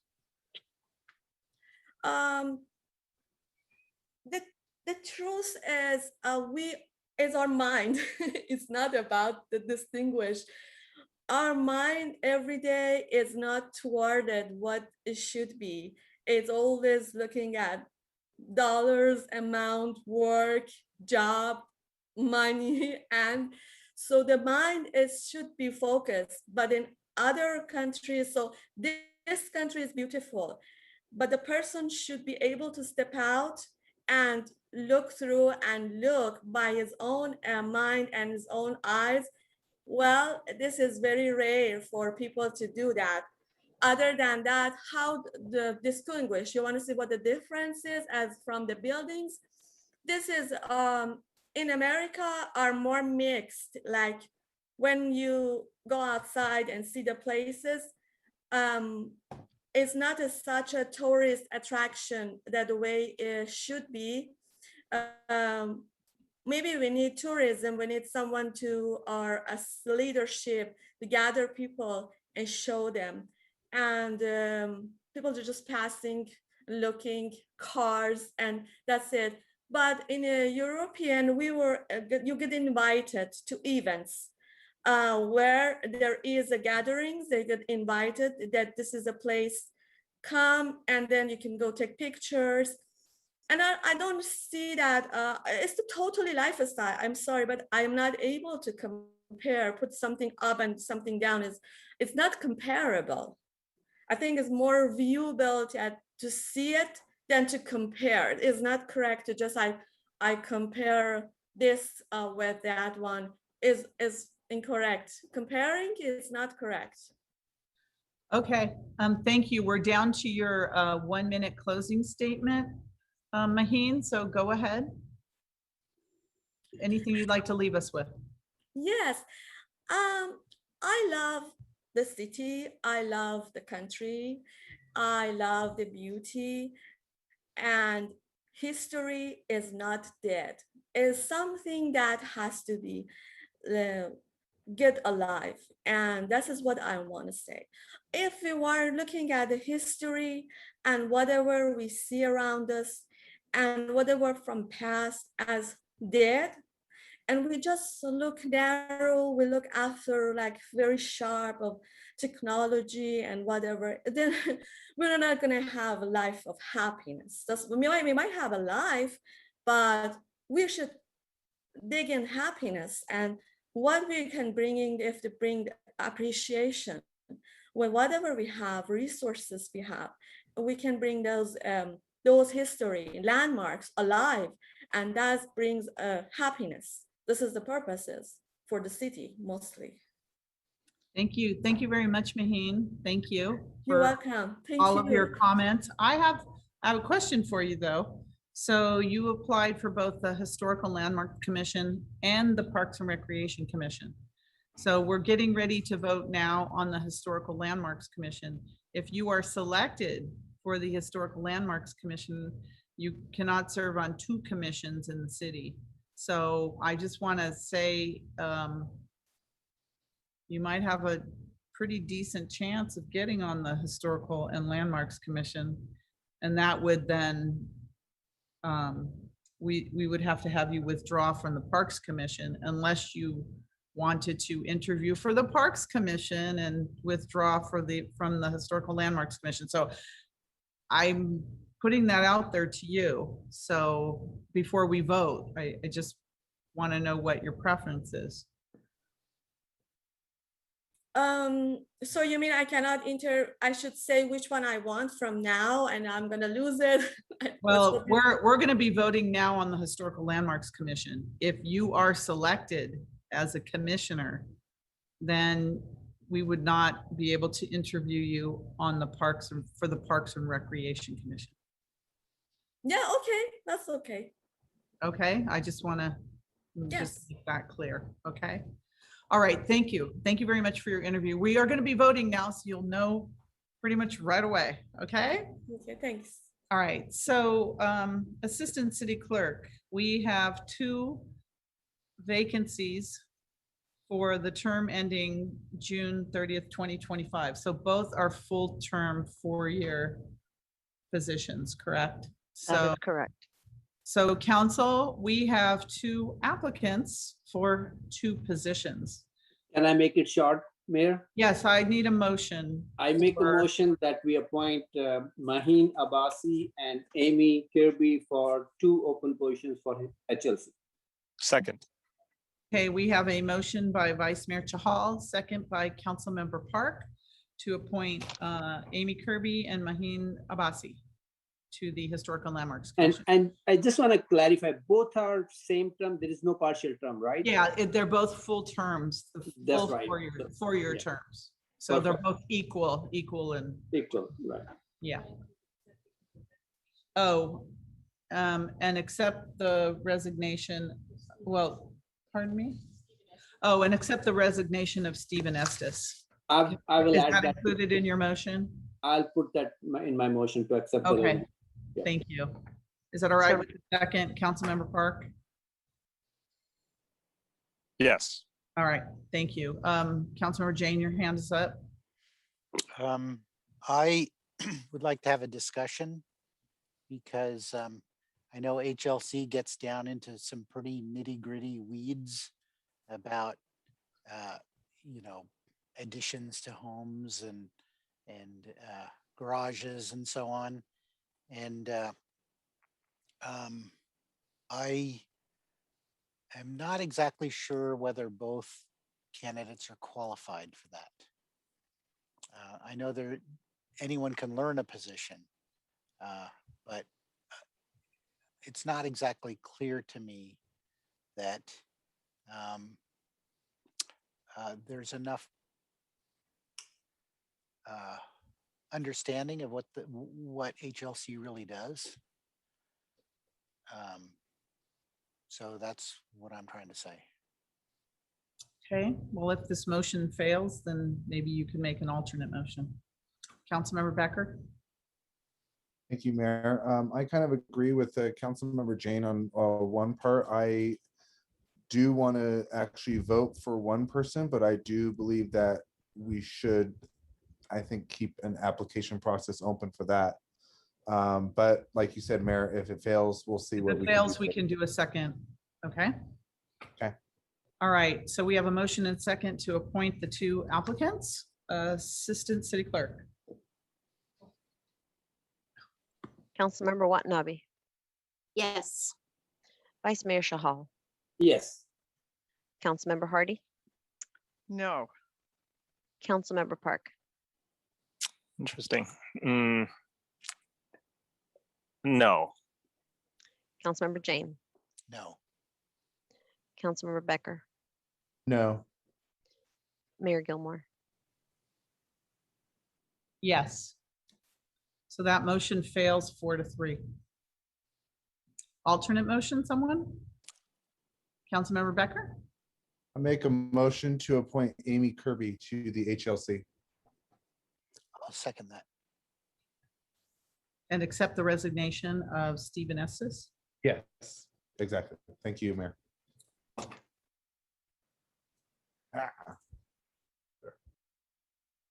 Any discussion on that?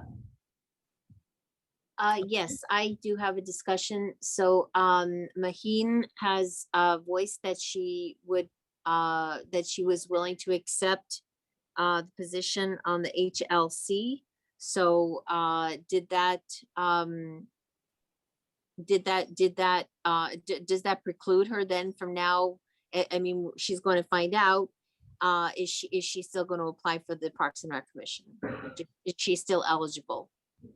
She'll be eligible if she does not get a position on the Historical Landmarks Commission. So she's be eligible to interview on the Parks Commission. Okay. Councilmember Becker, would you like to include in your motion to open a recruitment to fill a second seat? Absolutely. Thank you, City Clerk. Thank you. I'm going to say, I think we had an applicant that was ready, willing, and able to serve with Ms. Abasi. And I would like to give her a chance to learn, because there is a lot to learn on the Historical Landmarks Commission, and she is very eager to learn, and she has a lot of energy, as you can tell, and she has a lot of passion, and I'm just sorry that we're not appointing her. I think she would have, I think she would fit in very well, and with her perspective about historic preservation. So I'm just really sorry that we're not appointing her. Vice Mayor Chahal? I have the same feeling, something like HLC is an advisory role, Mhm. and we all learn while on the job when we go for it. So I think we should accommodate. We had two candidates, and if there is a bad decision from HLC for one reason or the other, it always comes to the Council or Planning Commission. It can always be rectified. But I also think we should be appointing Maheen Abasi also. Anyone else? Okay, Yes, go ahead. yeah, thank you for the opportunity. Yes, I agree. Maheen has applied for this position in all good faith. And we only have two applicants. However, this is all of the commissions are learning positions. Nobody comes in knowing what's expected of them. So I think this is a wonderful opportunity for somebody to learn and to give another perspective and add to the commission. So I feel like we should support her application and appointment to the commission. Thank you. Thank you. Councilmember Jane? I have attended many BPAC meetings, and not everyone is always right for every commission. So that's all I have to say. I don't know what that means, but I think, again, she would be a nice breath of fresh air with a different perspective, a very diverse perspective. But I'm going to support Amy. I think she's excellent. I'm going to support her. But I'm just not happy that we're not appointing Maheen. All right, Assistant City Clerk, roll call vote, please. Councilmember Watanabe, Yes. Vice Mayor Shahal, Yes. Councilmember Hardy, Yes. Councilmember Park, Yes. Councilmember Jane, Yes. Councilmember Becker, Yes. Mayor Gilmore. Yes. That passes unanimously, so congratulations, Amy and Maheen. We will, I guess, hear from you if you're willing at the Parks and Recreation Commission interviews. So it's my understanding now, are we taking a 10-minute break? It's 6:44. Let's make it 15. Let's come back right at 7 o'clock. All right, thank you, everyone. Okay.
Start? Okay, welcome back, everyone. The next commission we're going to be interviewing is the Parks and Recreation Commission application. And we have 2 vacancies on the Parks and Recreation Commission. One vacancy is for a full term ending June 30th, 2025. And then we have a partial term ending June 30th, 2024. Whoever we appoint for that position will also be eligible for 2 4-year terms after that. So that partial term is the longer position. And so we have 7 applicants for those positions. So our first applicant we have is Maheen Abbasi. So let's invite Maheen back.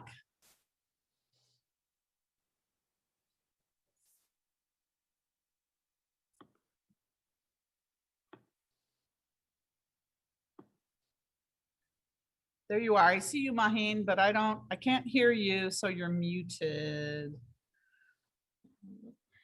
Hello. Hi, Maheen. Welcome back. Thank you for staying with us at this point.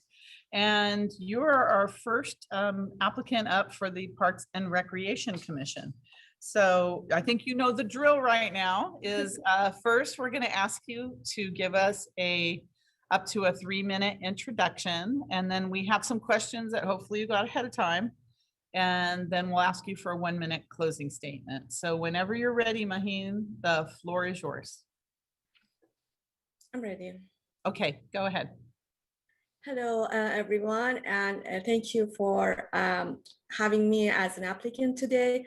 I am not expecting to be accepted or rejected. I am happy just to be here and just to speak out, and that's the very greatest opportunity for me today, because there are some of important people who can, at least as a person of somebody who lives in this community, can be reach out and hear just a regular person voice, and that is very fantastic way of today. Today for me is very good day, and for me, I have a BS degree in physical therapy, and I've been working for Department of Social Service for a while. I am a single mother, as a busy individual, helping my son and trying to help him as well. And at the moment, I am applying for this position because of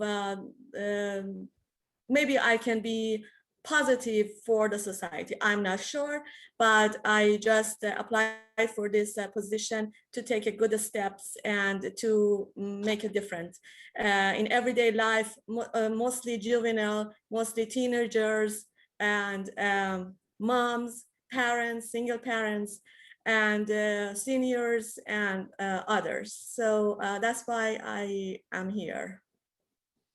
Okay, well, thank you so much for being here. We do appreciate it. So let me start by going down our list of questions, Maheen. So the first is, have you attended or helped out at any of the citywide events that were held before shelter in place? And which one and what did you do? Well, exactly. I haven't done that because that time I was at the school and I was doing education, and I'm sorry, I got my second degree. I have a previous degree in different subject, which I had a bachelor degree on it, but I got decided to go back again to school and get another degree. And it's very weird that I did that, but I wanted to just study in the field. And when I got graduated, I got absorbed to the Department of Social Service, which was people, and I was trying to as an office person, very regular base living in from 8 a.m. to 5 p.m. It wasn't such a activities based on what I was studied, but eventually, because it was through different people and variety, and I was interested in the job. I was serving them, and I was serving the community. I was serving the people who were coming there. talking about their problems and saying what they need. And I was very happy just communicating with them, seeing them, making me happy. And that was it. So I wouldn't get a chance to actually get into a park, but in other way, I'm a person who always go to the parks every day on a regular basis. I visit all the parks in city of Santa Clara with my car and with my son, and we just take a step down from the car. We go there and we see what people do there. I watch them, I observe them, I spend looking at them, everybody, and that makes me very happy. And just a great observation of what I see is very important to me. Well, thank you. And I think that might lead into our next question, which is what parks and recreation programs have you participated in, and in what capacity, and what programs would you like to expand? It sounds like you've been to a lot of parks in the city.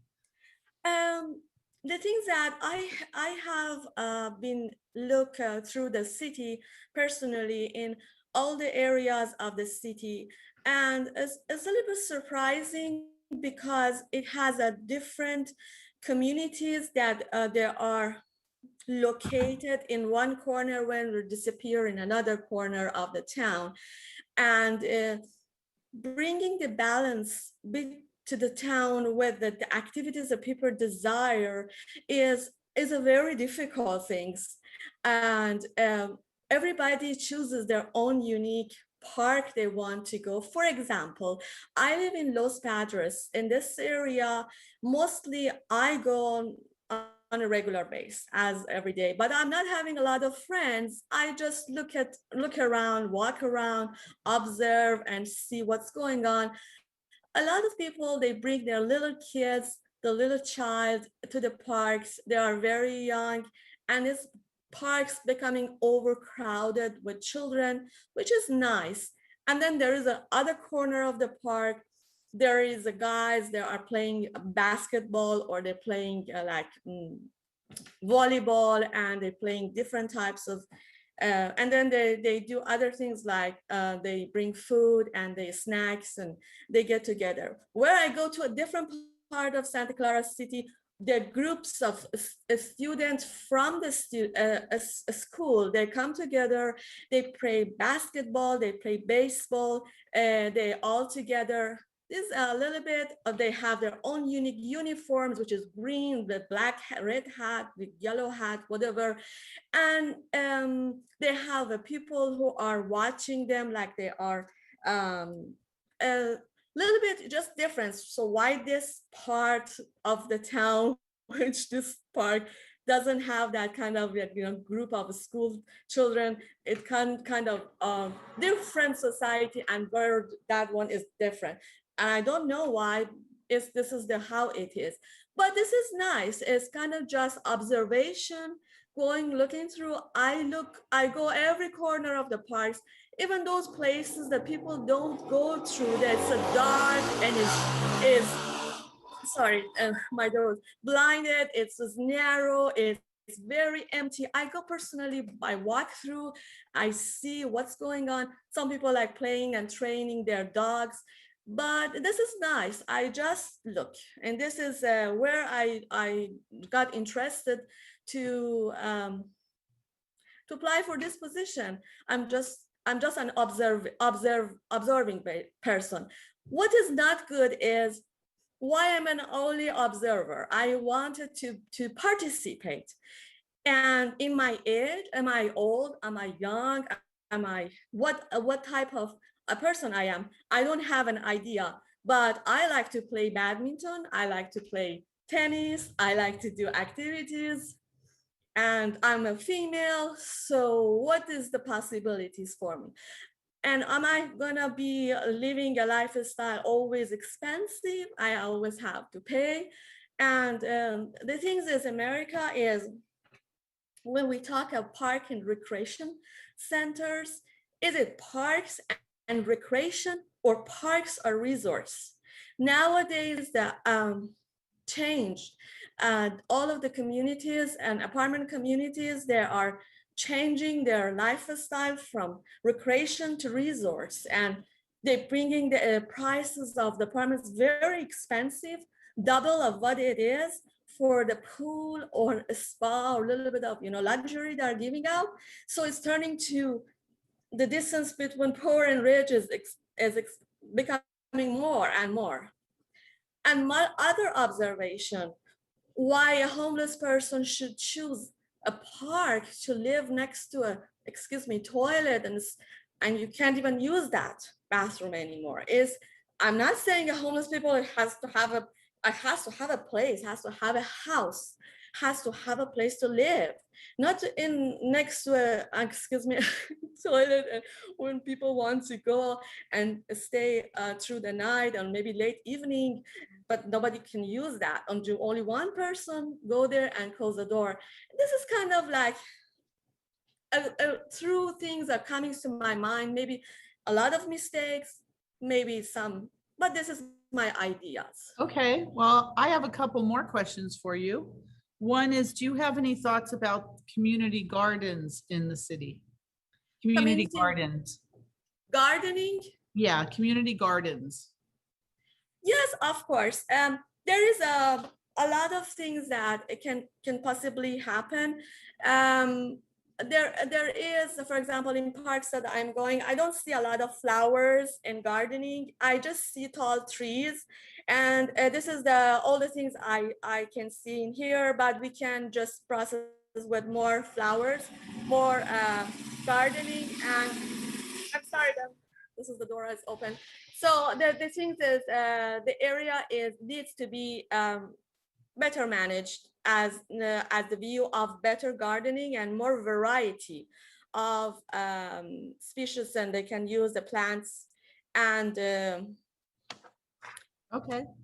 And the way as the chairs are arranged in the parks are kind of like the trees are the way that they are in the way they are not well cut. Is always there's shades, a lot of shades one place, and there is chairs in the places that they're close to pools, but they can put chairs a little bit of difference. They can use more chairs for people to sit down. So at least if some seniors, they're coming to the park, they have a space to use air, to breathe, to enjoy the facility. And but yeah, and I think that leads into the last question we have was, do you believe Santa Clara needs more parks and open space? And overall, how well do you think Santa Clara does in implementing parks? I don't have an idea of the geographical destination in Santa Clara, which is expanded to where. How do I know by kilometer how many parks it's needed to be? But obviously, when I go through El Camino, there is like businesses or places, or like this street is in Los Padres is very much populated accumulation of a lot of peoples and just cars. It's like a parking lot. And I just end of the street, the train is passing and it's kind of like not a great harmony. Maybe it's needed this place, or I'm not a mayor, I'm not in your place, I don't know. But these people and population, they need more spaces, more. And the other day, I went to this park in Los Padres. I don't know if you know, it's a Warburton Swimming Center is there. I took swimming lessons. I took swimming lessons there when I was 5 years old. Yeah. Yes. I remember it. And when I reached over there, there's juniors, which my son always go to play and everything. And they brought music. I don't know what kind of music it was, rap or whatever. I love music. I'm a person who absolutely love music. But the way the music was extremely loud that you couldn't even stand there 1 second just to sit in the chair. I just ran away. So I don't know, are they happy? What is going on? They need more spaces, more places to do activities. Otherwise, while the children suddenly come here and then they make a loud music. Where you go to Homestead, the park is completely is reverse, is different, and I'm not sure, but it's kind of like if this is Santa Clara, and has to have better harmony in all the population area, so people they can have what they want in every aspect. Of Santa Clara means all of it. I don't want just to say, okay, Santa Clara, but this is Los Padres. This is only, I'm sorry, from different nation. This is this one. This is, well, that's not good, I'm thinking.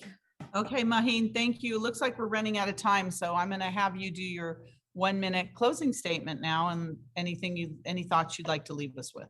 Go ahead. Well, my thought is where it's important to bring the isolation out of this society. I like that those people, doesn't matter from which background, are they female, are they male, what they have, where they come from. Parks, a place to relax and enjoy for everybody.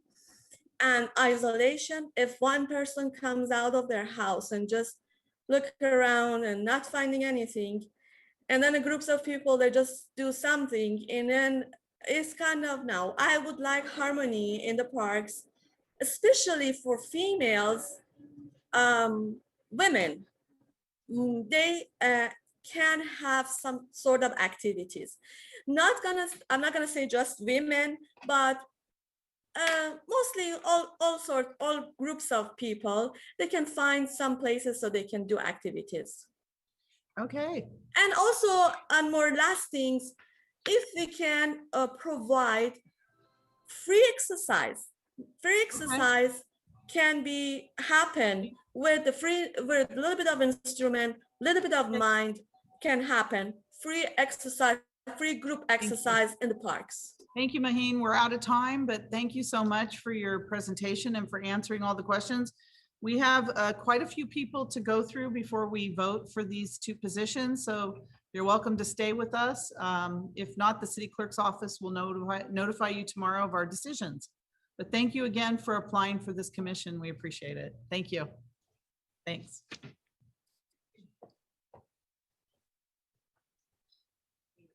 So next we have Dana Caldwell.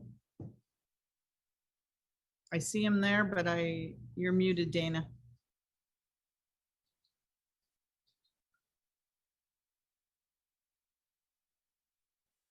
I see you, Dana.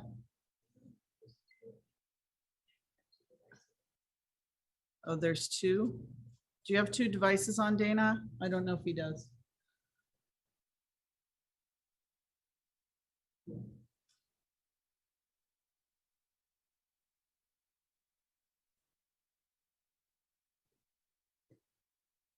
Oh, I see two Danas, both muted. Maybe you'll show up on one of them. Okay, now we're down to one. Okay, sorry about that. Yes, there you go. We got you. Hey, hey, you're here. I had a computer issue and had to change on the fly to my wife's laptop. Oh, okay. All Good right. We can hear you. All right. Well, thank you. Thank you for applying for the Parks and Recreation Commission. And hopefully you got the questions ahead of time that we presented to all that. You did? Did you say you did? I did, yes. Okay, very good. So we're going to start the interview. Dana, if you would like to tell us about yourself and why you applied for this commission, and you have up to 3 minutes to do that. And then we'll ask you some questions, and then you'll have a 1-minute closing statement. So whenever you're ready, Dana, the floor is yours. Okay, thank you very much. My name is Dana Caldwell. I'm a 40-year resident of Santa Clara. I live across the street from Maywood Park on Cronin Drive. I have been married for 38 years. I have 3 daughters. I am a member of Liberty Lodge, Masonic Lodge in Santa Clara. I have been in the automotive business for 40 years as a senior manager and director of service and parts departments here in the on the peninsula and in the South Bay. I am also been the assistant boys varsity basketball coach at Cupertino High School for the last 24 years. This is the second time I've applied for the commission. You may, Mayor Gilmore, you may remember me. I was an alternate the last time, and you know, I really want to be part of the commission. I think that my pragmatic approach to leadership and working with people is beneficial. I have a great ability to work with people and see their point of view and understand and work to develop consensus and make sure things get through and done without argument, so to speak. And that's pretty much it. Okay, well, thank you. Yes, I do remember you as an alternate. I know you've applied for this commission before, so thank you for coming back again. We appreciate that, Dana. So we have some questions that we'd like to ask you for the benefit of the public. I know you did get these ahead of time, like everyone did. Dana, have you attended or helped out at any of the citywide events that were held before the shelter-in-place orders? And which ones and what did you do if you've attended any events? Yeah, the only thing I've attended is the Art and Wine Festival. I haven't participated in it. My Masonic Lodge does usually have a booth there, and I've been part of that, but I haven't been in other programs. Okay. What parks and recreation programs? Well, this is kind of a similar question. Have you participated in what capacity, and what programs would you like to expand? Outside of going to the Art and Wine Festival, I haven't done other programs. However, I have attended Parks and Rec Commission meetings to see what they're about, and I wanted to find out if it was something that I was interested in, and it is. And then I always want to make sure that programs in the community are especially geared toward our youth and our seniors, because I think they are the people that benefit the most.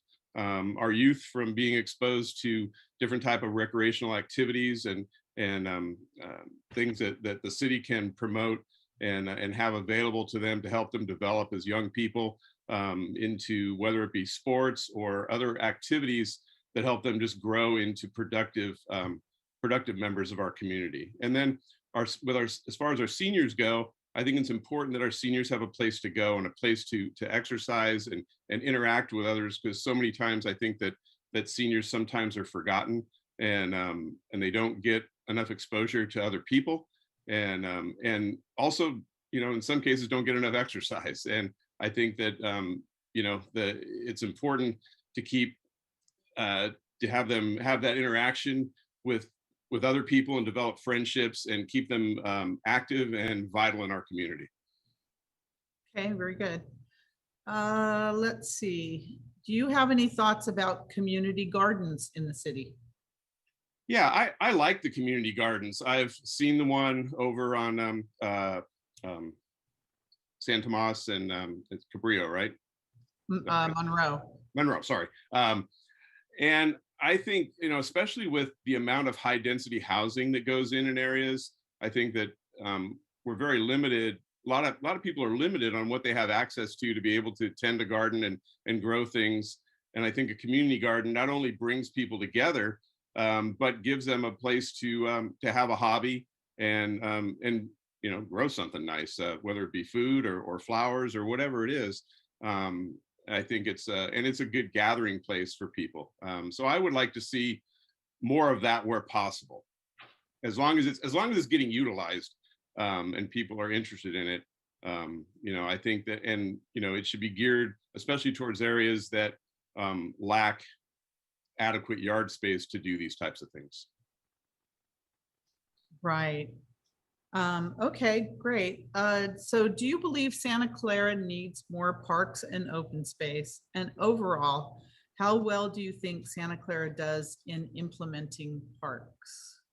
I think that as we develop residential areas in Santa Clara, that there needs to be parks in a reasonable proximity to those residential developments. I'm not sure what that proximity is, I know where I live, there's, you know, three parks within walking distance of my house. One obviously right across the street, but there's, you know, a park I can walk to on the other side of Lawrence off of Prune Ridge. There's one I can walk down to the other end of Prune Ridge on as well towards San Tomas Expressway. So I think I'm kind of fortunate. I don't know that we can always have that many parks in close proximity to people, but I do think it's important that people have that ability to go, whether it's to go for a walk or just to go sit on the grass in the sun, or, you know, whatever it is. But I think that we definitely need to have adequate park space.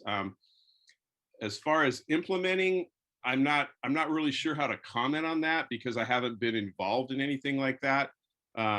You know, I think that one of the things that I think we could possibly do a little better job on is park maintenance, and you know, keeping it green, keeping trees trimmed. I have a lot of concerns about, you know, I live, like I said, directly across from all the very tall trees in Maywood Park, and you know, regularly when we actually have rain and storms, those trees break, and you know, things fall down, large limbs fall down and stuff like that. And those things concern me, especially because if there's kids in that park, it doesn't necessarily have to be in a rainstorm, that someone could be hurt, and those things concern me. So I like to see maybe a bit of a focus on park maintenance to make sure that our parks are safe for everybody as well. Okay, all right. That's the end of our questions. Let me ask any live questions. Would any council member like to ask Dana an additional question? Councilmember Becker. Thank you, Mayor. Thank you, Dana, for applying. What significant challenges do you see facing the Parks and Rec Commission? Well, I think probably in the last year, I think it's a, you know, and as I see, I think there's potentially a shortage of funds available to us, you know, due to the pandemic.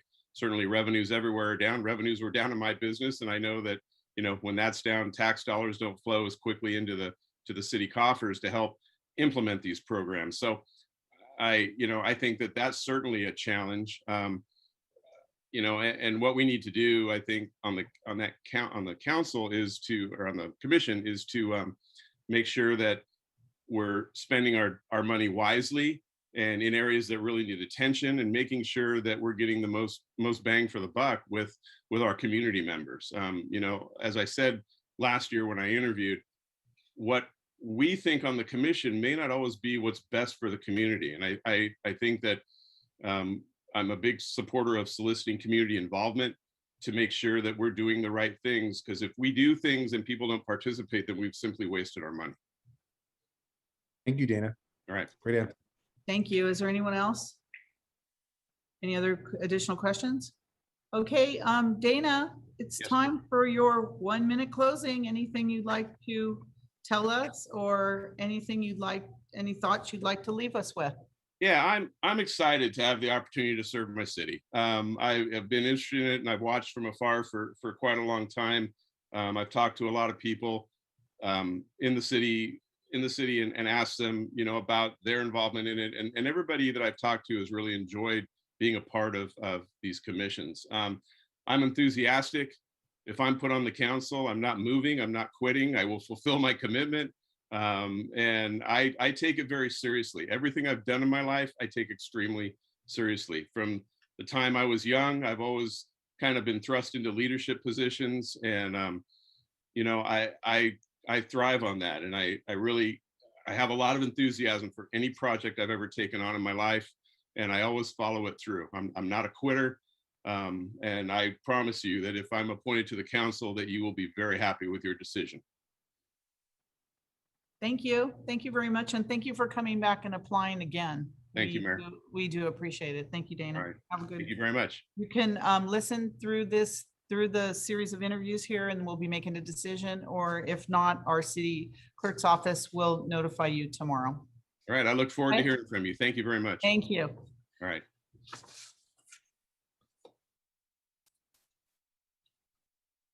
Okay, the next candidate we have is Richard Depew. Richard? Is he on yet? Hello. Hello, Richard. Hi. Good Hi, evening. Richard. Thank you for joining us this evening. And thank you for applying for the Parks and Recreation Commission. So we're going to start, Richard, by giving you up to 3 minutes to tell us about yourself and why you applied for this commission. We're going to ask you some questions and then ask you for a 1-minute closing statement.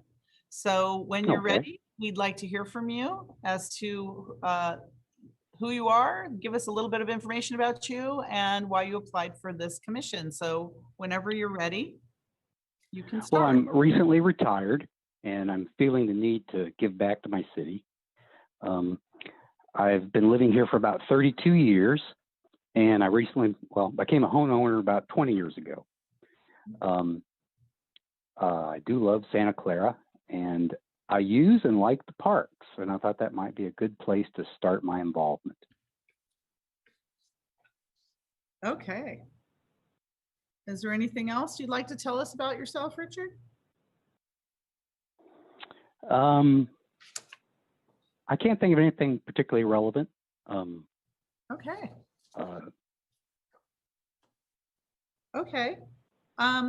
Did you get the list of questions that we sent you ahead of time? I did, but I'd like you to prompt me.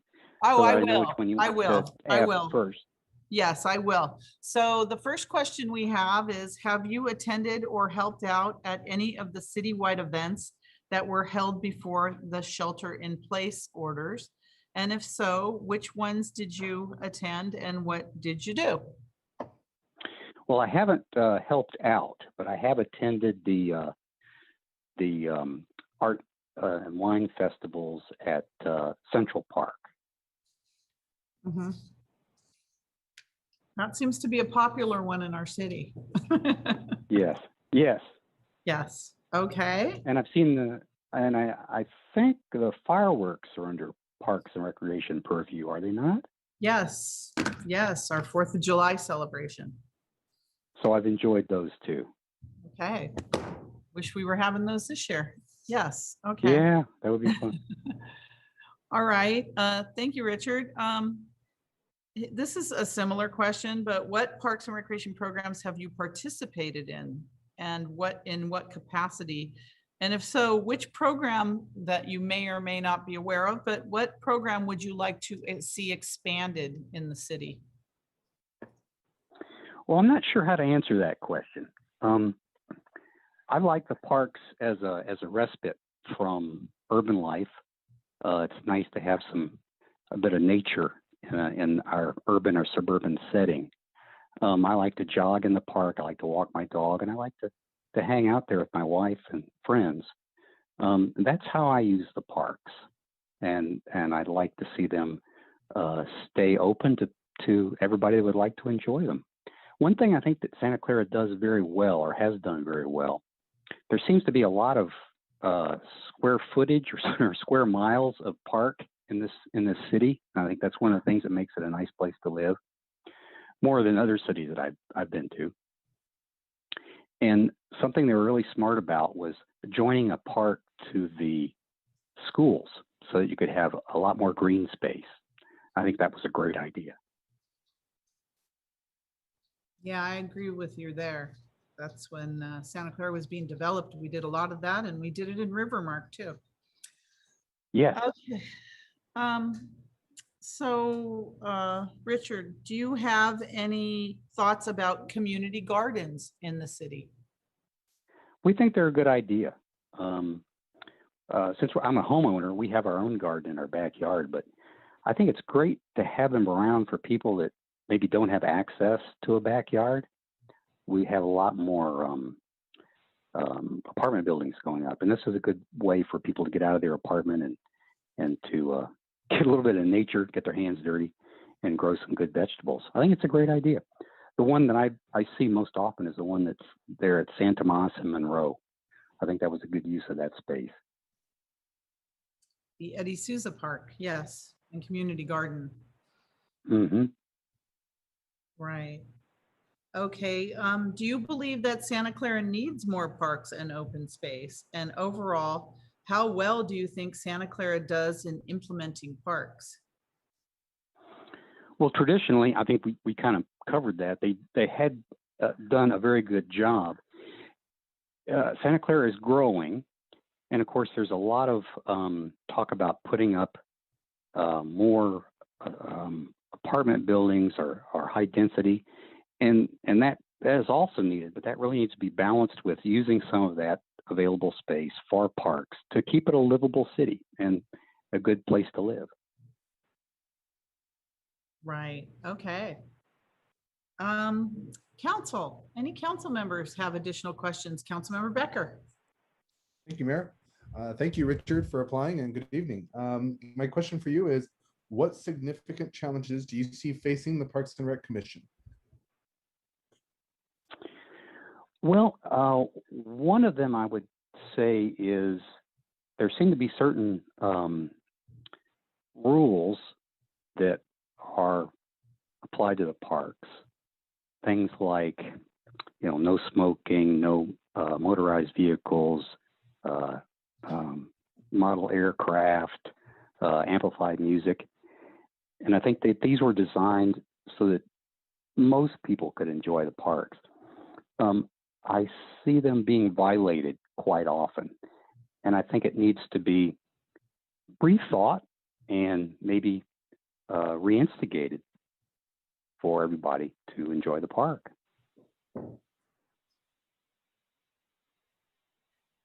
Okay.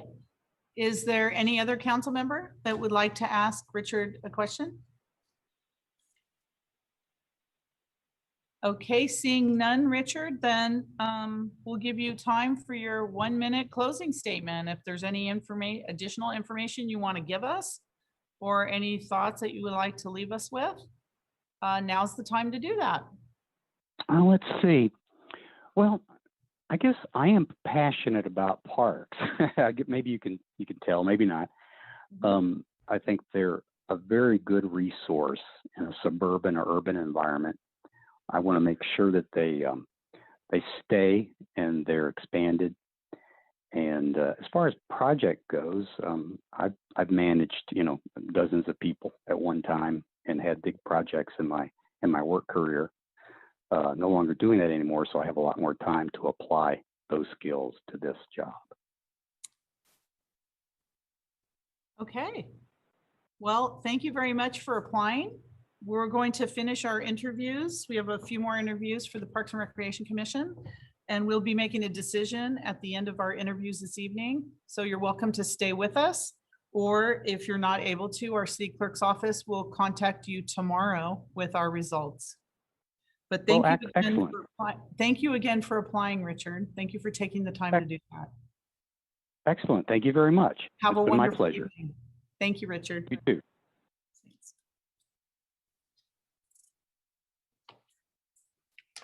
Okay.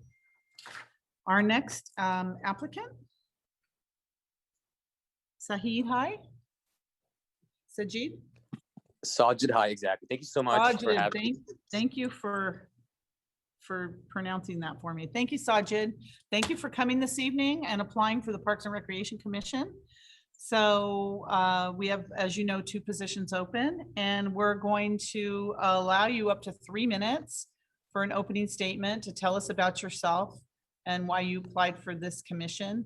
And then we'll be asking you some questions that I'm sure you received ahead of time. There may be additional questions as well, and then we'll give you an opportunity for a closing statement of 1 minute. So whenever you're ready, the floor is yours for your opening statement. Thank you so much. I appreciate all of the time that the council members, as well as yourself, has put into allowing us to speak on our experience and just giving us this opportunity. So I just want to thank you guys. My name is Sajid Hai. I'm 28 years old. I've lived in Santa Clara County the majority of my life. I live actually on 588 Hubbard Avenue, which is right across the street from, I don't know if you guys are familiar with the little Apple headquarters there down the street off of Tanta. Yeah, we've heard of them. We've heard of Apple. Yeah. Go ahead. Yes, but I am a very young member of my family. I've been a part of this community for quite a long time. I've served under many boards of a couple of mosques in my area, I'm just very active in just in nature as well as in the community. I've attended a few of the 4th of July fireworks, a lot of the Central Park events I heavily attend. Like there's usually ice skating in the park. I'm sure you are all aware of. I love to attend a lot of the the food festivals, specifically the wine and food festivals in Central Park. But majority of the time, I just enjoy the parks and the recreational services that Santa Clara has to offer, mainly because for me, as a young individual, I love going on hikes. I love exploring nature. I love barbecuing. Whew. I can make a mean short rib, Korean style. So for me, I just enjoy not only the outdoors, but I love having the opportunity to share that with others. And I feel like Santa Clara County does an incredible job overall of just having the space and the facilities. There's so many parks that I can just think of off the top of my head.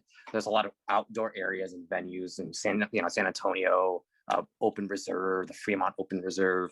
There's just so many opportunities to even just enjoy nature. And obviously with the pandemic, I feel like a lot of us have kind of gone this cabin fever where we want to input our our experience and kind of invigorate the community with different ideas.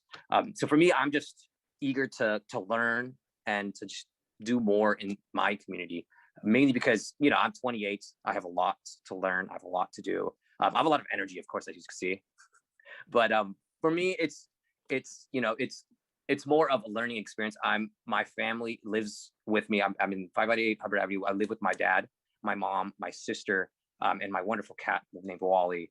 But we, as a family, tend to every week we always make it a mission to at least go on a hike or do a few outdoor activities, whether that's within a few miles down the road. However, we try to get as much activity in terms of keep ourselves involved with whatever's going on. But overall, for me, my experience in Santa Clara has been amazing. I love the library, for instance, right next to the Central Park.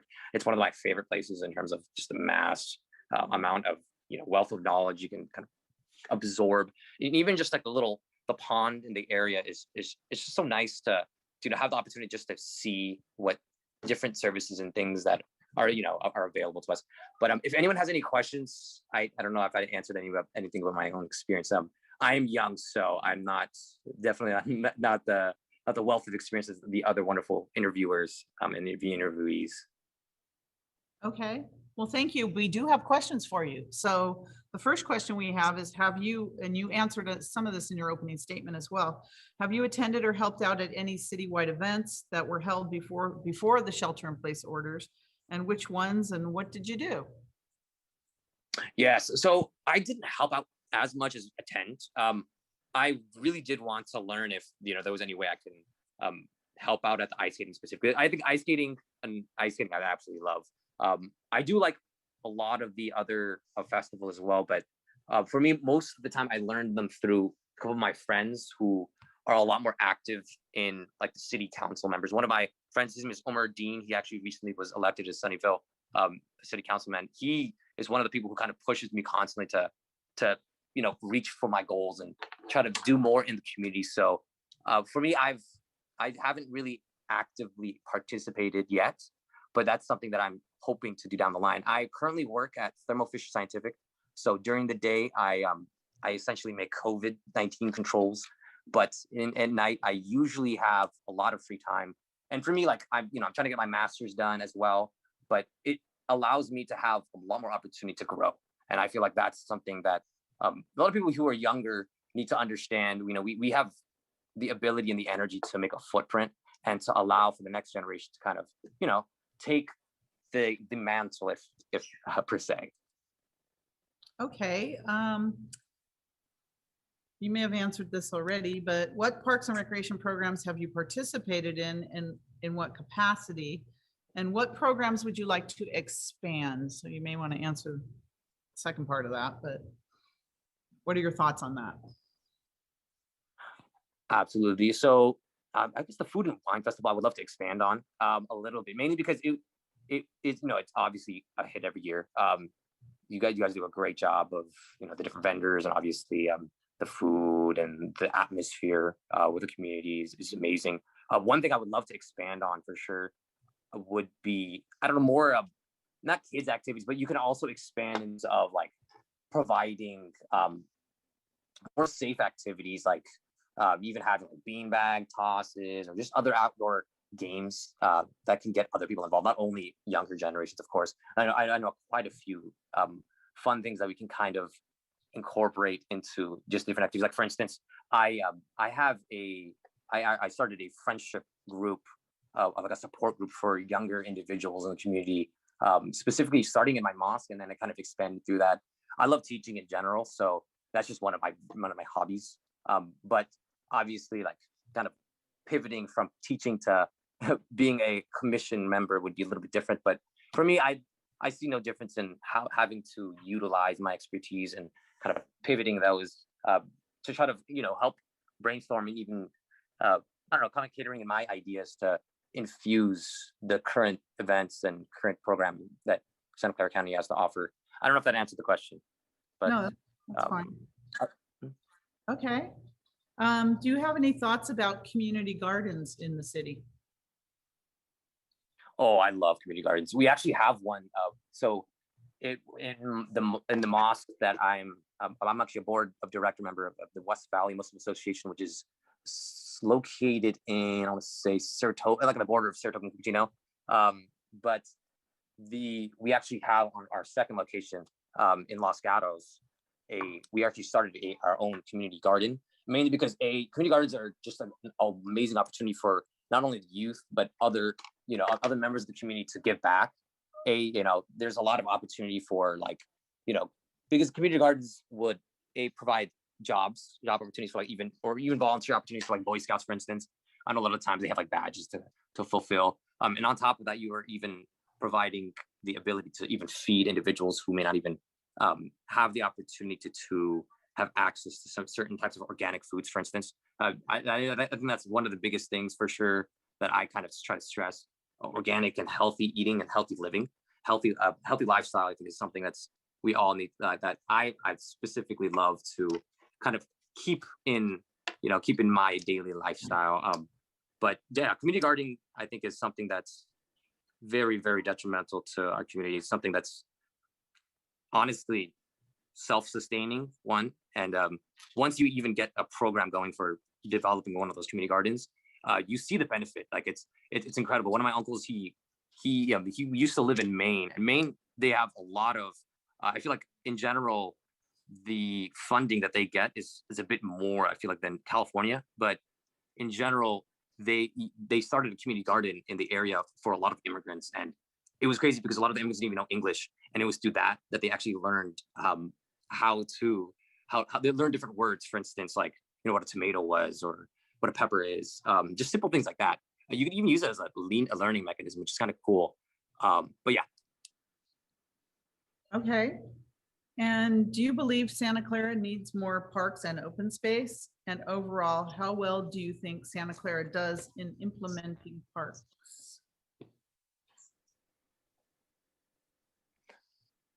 I'm so sorry, you were cutting out a little bit there. Oh, So you're saying sorry. that the Santa Clara County. Okay, I'll repeat it. Do you believe Santa Clara needs more parks and open space? And overall, how well do you think Santa Clara does in implementing parks?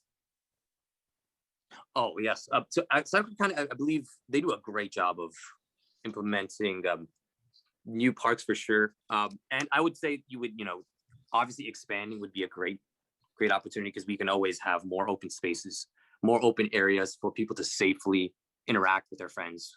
Now, obviously with the, safety COVID-19 protocols, that obviously enhances the situation and kind of creates a little bit more of a hurdle, so that you obviously have to be 6 feet apart and, ensuring that everyone is being safe, masked. I think that it provides a little bit more of a, obviously things you have to keep in cognition in the back of your mind. However, obviously with more spaces, it allows for more individuals to explore and enjoy our beautiful county. Okay. Let's see, council members, does anybody have questions? Councilmember Becker? Thank you, Mayor, and thank you, Sajid, for applying to this commission. It's great to see young people applying for these commissions. Going over your application, I see that you're working at Mycogenics, which is funny. I worked at Mycogenics when I was 18, working in those freezers with all the medications and everything in the warehouse. But my question for you is, what significant challenges do you see facing the Parks and Recreation Commission? Absolutely. I think you're quite, my reception a little bit bad. Could you repeat the question one more time? I do apologize about that. I heard about the Mycogenics and then something about the difficulties.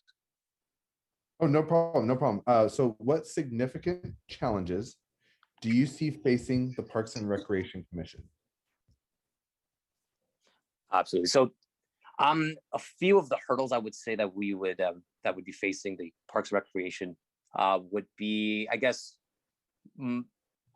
obviously individual, like you would have there's obviously you would have the difficulties and the challenges of ensuring safety for all people, right? People who are children, families, and ensuring that everyone's safely interacting, as well as providing those spaces, providing I don't know, just for equal opportunities for everyone. And I guess events, you always want to be a very, very schedule oriented, very planned ahead of, because if any sort of disorganization can not destroy an event, but in the past I've learned that if you're not planning everything out to a T, then at times, just like how a company runs, like if you don't have your A's, your B's, your C's lined up, including make sure the volunteers know exactly what their responsibilities are, ensuring that everyone is aware of where the vendors need to be. If there's sort of food event,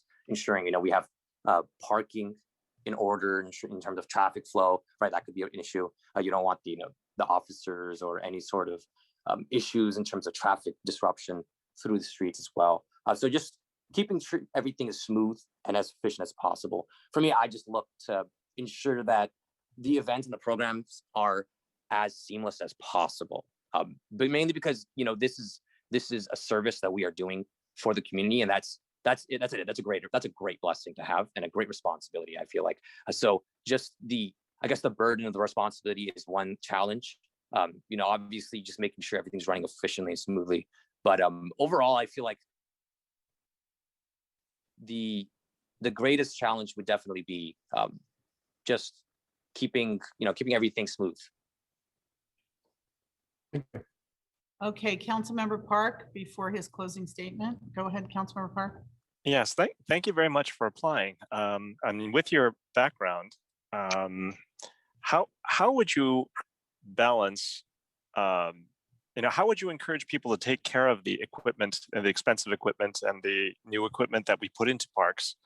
And how would you balance that against the cost of the equipment that we put in, understanding that anyone has access to it at almost any time of the day, and this doesn't mean people that are not just people that are using the equipment correctly, but also people who may not be using it correctly or trying to find entertainment in other ways that may not be good for the parks or the equipment themselves. Absolutely. So for sure, the equipment specifically, like in the parks, I think just having the respect, I think for each other, that kind of falls into that category, mainly because we sometimes take advantage of the services and the events that we have in front of them. We don't really take full acknowledgement or understanding of, oh, this is a in essence, this is a service that's being provided to us by the council members, by so many, an extraordinary amount of people. I guess just kind of making sure that you provide that responsibility and you give some of that responsibility to not only the volunteers but the people who are actually attending, right? Because once you've empowered them to feel like they have a say, right, or they have an actual impact in whatever's going on, even with say some of the equipment that we have provided in terms of for ice skating, for instance, right? If someone damages the equipment or like the skates, right? Having the cognition of, okay, this is something that I value in my community, and I want something that to be constantly there through the generations, right? something that, because if we have, events and programs that may not be translated over or people might not enjoy, then future generations won't feel the need to pick up right where we left off, per se, if that makes sense. Okay, Sajid, we're going to go ahead and have you do your 1-minute closing statement. Anything that you maybe failed to tell us, or any thoughts you'd like to leave us with? Now's the time for your minute closing statement. So whenever you're ready. Thank you so much, Lisa. So overall, I feel I'm just a very passionate person in general. I enjoy working, not only I don't work to serve myself. Most importantly, I see myself as a public servant, which I think that's the first and foremost thing that we're doing this job, we're doing this responsibility to serve the community. And I feel like that's something that we all need to, that I especially need to kind of emphasize always whenever I'm, waking up every day, even at my job, right? At the end of the day, I'm serving others, I'm serving humanity, I'm serving to counter, the pandemic and trying to make the world a better place. And overall, I feel like, this county, this community, being on the commission would be an excellent opportunity and an excellent vehicle for me to, begin that journey. I love challenges. I love taking things head on. And I call myself a sponge because I am all ears and I am more than happy to absorb whatever knowledge and whatever wealth of knowledge the rest of you wonderful council members have. Thank you so much, everyone. Thank you. Thank you so much for your presentation. We'll be making a decision after the next few interviews. You're welcome to stay online, or our city clerk's office will let you know tomorrow what our decision was. But thank you so much for your presentation. We appreciate it. Thank you so much, Lisa. I appreciate you all. Thank you so much, Lisa. Thank you so much, Raj. Thank you so much, Karen. All right. Bye-bye. Good evening. So next we have Damon James. Damon, there, I see somebody. That looks like Damon James. Hi, Damon. Hi. Hello. How are you? I'm doing well. How about all yourself? We're very good. Thank you for coming on early. It seems like we're just slightly ahead of schedule. So That's good for you. It's amazing for us. So yes, we're still wondering why. But anyways, thank you for joining us. Thank you for applying to the Parks and Recreation Commission.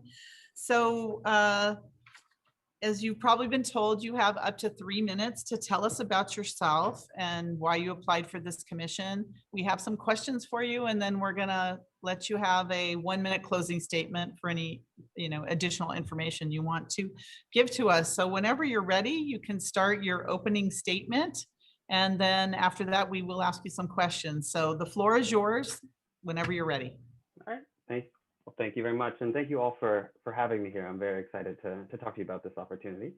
My background is I'm a lawyer at the Packard Foundation in Los Altos. I've been there for about 2 or 3 years. And before that was at the Silicon Valley Community Foundation doing nonprofit grant making administration. So my background is largely in Bay Area philanthropy. I entered that field having graduated from Santa Clara University School of Law, which is what brought me down to Santa Clara. So I lived here for 3 years, moved to Sunnyvale for a period, decided to come back here. And I've been back here for about 2.5 years. So unfortunately, right before the shelter in place set in. I have, my day job involves a lot of interaction with different nonprofits, sometimes different governments, international, local, just trying to work on social issues that are of importance to our community here. And I think that's given me a pretty good perspective on the different actors within the community and different stakeholders. I would say that experience in philanthropy has been balanced as well with my background in sports. I was a professional athlete and collegiate athlete, and I now am involved in coaching soccer and have been down here for the last 5 or 6 years, and went from coaching soccer to being on the board. And so seeing a different slice of how that operates. So coach, board member, and now parent, actually. So I've kind of seen all the different sides of it. And that really has put me in touch and brought me around to different fields and seeing different teams in a lot of different communities around here. I've been to a lot of different public parks, playing the sport and coaching. But those two really meld together, and I have a strong interest in using sport for social development. I've seen a lot of strong nonprofit organizations, strong public initiatives, where I feel that sports or recreation can be built in to make it more accessible, or a vehicle for people that's familiar. How I learned when I went to Santa Clara. Being in soccer, I put everything in the soccer context, and it really helped me kind of feel my way through the school and concepts that were difficult for me. And I hope to be able to offer that to others that would be similarly interested. Part of that has been the challenge in developing partnerships. I know there's a lot of sports clubs, there's a lot of schools, there's a lot of different actors who are involved in recreation more broadly. And I've seen challenges in kind of getting them to work together in ways that are mutually beneficial. I know that's there, but I've seen challenges from my perspective, and I'm sure they're equal but different challenges from the public side of it. So, you know, I see recreation as really, for many families, their first foray into sport, and not just sport, but martial arts, the other offerings that are offered to the city. And I think there's a way that we can start, you know, getting more people out in the field and out in the playgrounds, especially after this last pretty intense year, in a way that kind of builds back the spirit both of civic engagement and kids going out and actually playing, which I've really seen as a positive with my kids in the parks in Santa Clara. And would hope to make sure that others have that same opportunities and same accessibility to make their way to the wonderful parks we have here and take advantage of the recreational offerings that the city puts on. So that's my elevator pitch. Oh, very good. Okay, thank you. It was a pretty good elevator pitch. So the first question I have for you is, have you attended or helped out at any of the citywide events that were held before the shelter in place orders, and which ones, and what did you do? So I have not helped out at any of the citywide events before shelter in place. Unfortunately, we moved here in January, and the shelter in place hit, I think, in March or April. So it was a little bit challenging at that time to figure out what was available or not. Even in my time before, you know, I've been to events like the farmers market up in Stack. I know that's not a city event, but the wildflower thing with my kids, and really we've been to a few things as well, like at that Central Park they did an Elsa thing at the library. And it really reminded me how great the parks are, and doing that kind of at the beginning of shelter in place gave me a lot of ideas when everything shut down of where I can take my kids to kind of let them run loose. So unfortunately have not been able to, but I am very much looking forward to now that the state and county are changing some of their regulations. Okay, that leads me to the next question, which is similar to the first question, but I'll ask it anyway. What parks and recreation programs have you participated in? I heard Elsa and some other things. And in what capacity, and what programs would you like to expand? Of course. My daughter, during shelter in place, took ballet to the city. And that was a very interesting class. It's very hard for me to assess. I put the teacher in a very difficult spot, and I think she did a fantastic job. My child doesn't have the greatest attention span, but was able to manage her way through it for a 4-year-old. And it was nice to see that you know, the city was able to pivot from what were in-person classes to try to be able to do that over Zoom. It makes me wonder, you know, which of the service providers weren't able to adapt, and making sure that those individuals who had a hard time during the pandemic are able to rebuild their base of people that are using them. In addition, I know the city offers Kick Live Dream, or not Kick Live Dream, that's the nonprofit in Mountain View, Kids Love Soccer, which my daughters did over in Sunnyvale, and they're largely very similar from my soccer background. I know. I get a lot of feedback about that as a program, and have some suggestions from my soccer lens about how we might improve that. Similarly, the futsal program that's been run by, why am I blanking on his name? But it's run by the futsal, why am I blanking on his name? It's Tim Newsom, sorry, who I've worked with. I dropped in a few times at the futsal sessions they were running over at the youth center by Cabrillo before shelter in place kicked in as well. So I've seen that. And I've worked with him as a soccer coach before, so I kind of know what the offering is and what the demographic he's aiming for is. I think there are potentially some alternatives where, again, with my nonprofit background, I know that there's a lot of sports clubs that also provide the same type of services. Functionally, futsal is drop-in soccer for adults. And I'm thinking there's ways that might be taken a little bit more in-house with the city and done in partnership with sports clubs or other community-based organizations instead of private enterprises. I think that buys a lot more community engagement, knowing that the money that's being given either to the city and then through to these individual service providers is making its way back into the club that has a broader impact. I also think it positions both the city and the nonprofits better to be able to access corporate philanthropy and individual philanthropy than, from my perspective, we're not going to give to a for-profit soccer club, but we will give to a nonprofit one. And I think that's a way that we can start bringing some of those partnerships together. To me, Central Park is such a, I know there's a lot of work going on there and a big plan for developing it, but it's such an opportunity to bring people together around these type of events. And I'm curious to see, the work of the Parks and Rec Commission moving forward with that. Good. Do you have any thoughts about community gardens in the city? I apologize, my children are screaming. I have a 2-year-old behind me as well. We're okay. We're okay with that. Yeah. I'm sure you're used to it. So yeah, I actually quite love them. So one of the things that I'm fortunate enough to have a garden, and I was able to start gardening in my backyard and really kind of getting back in touch with the agricultural roots of California. I'm from the North Bay. It's originally an agricultural community too. And I like the idea of using that as a way to introduce, particularly to a younger generation, the idea of food and food sustainability. I think there's opportunities as well for solving some of the issues related to food scarcity. But really, I think it's a great way for people to collaborate and grow things. I mean, it really is just a fun way to see that I've invested time and energy in this little plant and it's blossomed into a tomato. And I think that's representative of other ways that we can invest in ourselves as individuals, that kind of seed to sapling idea. Right. Okay. Do you believe Santa Clara needs more parks and open space? And overall, how well do you think Santa Clara does in implementing parks? So I would not say, I know there's geographic limitations. I don't think there are more parks needed. I think it's investing in those parks. And I would qualify that by saying there may be areas within the city that you know far better than I, where it's much more difficult for people to use the parks, or where they could have maybe a little bit more green space. But I think we have a lot of beautiful parks. This last year, I bought a bike and I cruised around the city, and I saw all these places I never knew about. And I wonder how many other people just don't know about these little parks. And I was over at Reed and Grant soccer complex, and it's absolutely gorgeous. And as a Sunnyvale soccer coach was where I work, I'm very, very jealous. But that's the type of investment that I know a lot of people have been clamoring for. And it makes me think even beyond, sport, where are there other opportunities for the city to invest in parks and existing infrastructure that lead to more people using the space, particularly just on the backs of what we've seen last year and this push towards people to be outside. I live next to Machado Park, and so I was there, and the delays for me were frustrating because my kids wanted to go there. But when it came, all these kids came pouring out, and it really was a place for people to convene. And I think as we felt more comfortable, convene safely. So I think it's more finding ways to invest in those areas and perhaps have events there that bring people together and realize that the community has these assets. Very good.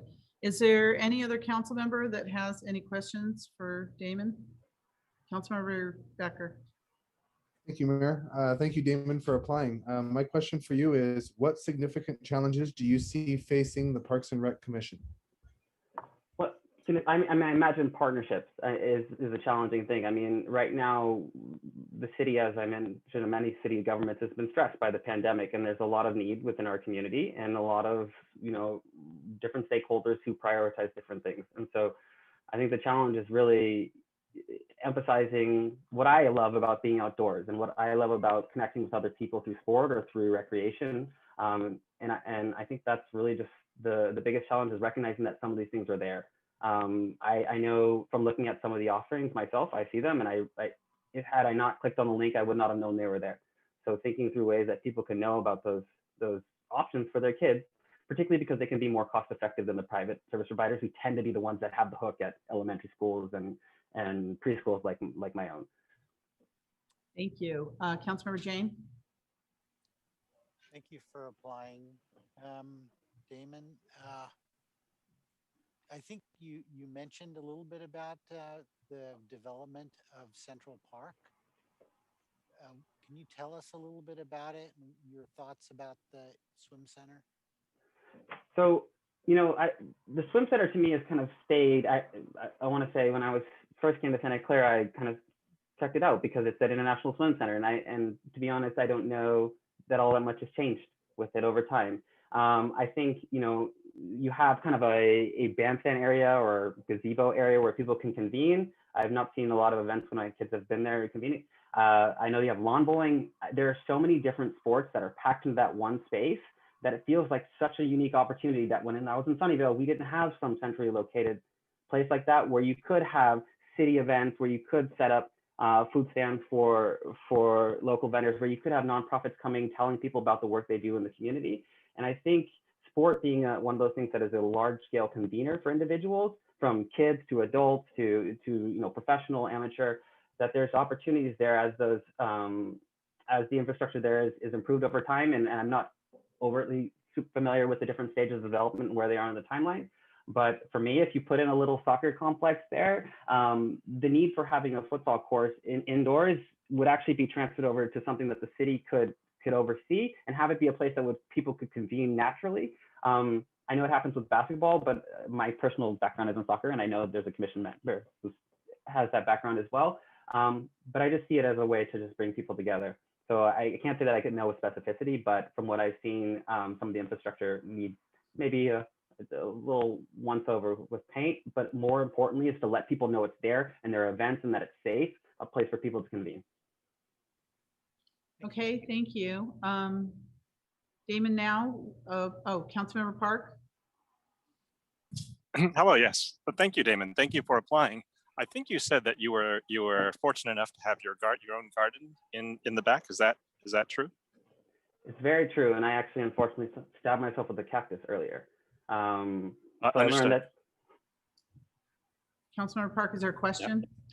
Yeah. So how do you think that your desire or need for additional open space would change if you didn't have the resources behind you, if you perhaps live in an apartment complex or a higher density complex? Yeah, that's a very good question, which I asked myself. I consider myself very fortunate and very privileged to be able to have that space. I lived in an apartment before and moved into that space, and it's been a safe place for my kids to go out during the pandemic. What I saw when the park, Machado Park, was developed, were kids in the neighboring apartment block came out and had a place that they could hang out. And it really is a place for them, one, to have some separation from their family. I know all of us struggle with the separation between family and work these days.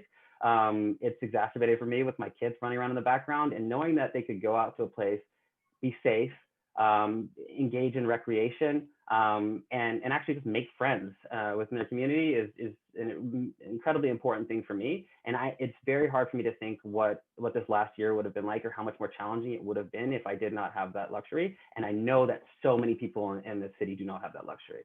So part of all of this, and this I guess bleeds into my last, I'll save it for my closing statement, but it is really understanding that I've had advantages in life, and I have to take that and do something with it, which is why I have this interest in public service to give back. Okay, Damon, now is the time for your 1-minute closing statement. So go ahead and you can start. Of course. No, yeah, I grew up in the Bay Area. I've lived in the North Bay, the East Bay, the South Bay, the Peninsula. I've seen a lot of different shades of it. I work in Los Altos. I drive back to Santa Clara. I drive through so many different communities. I see different parks, and you start to feel it. You start to look from one city to the other and say, you know, how are they able to invest more in this, or what differentiates the Art and Wine Festival in Sunnyvale from Santa Clara from Los Altos? I think the city has something truly unique, though. Sunnyvale is Sunnyvale, but Santa Clara is the Mission City. And I went to Santa Clara University. That's this beautiful grounding, has a history, has an agriculture community. And I think Parks and Recreation is a way to bring people back to those roots, which are being harder to see when you see so many buildings popping up, particularly the tech campuses that are here. It is that at its core. And to me, it was an agriculture community. My parents will talk about it that way, having grown up in the Bay Area. It's important that you don't lose that aspect of it, but you also recognize that the money and wealth that has come to this community is going to drive some change.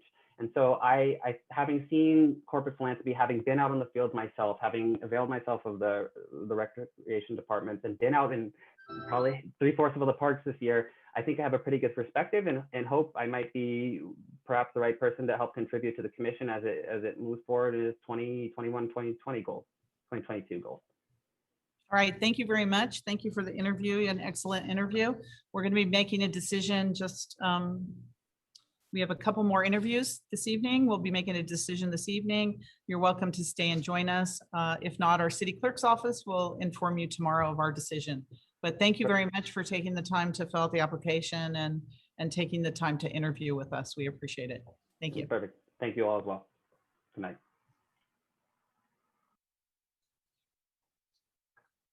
Do we have Ambika on the line?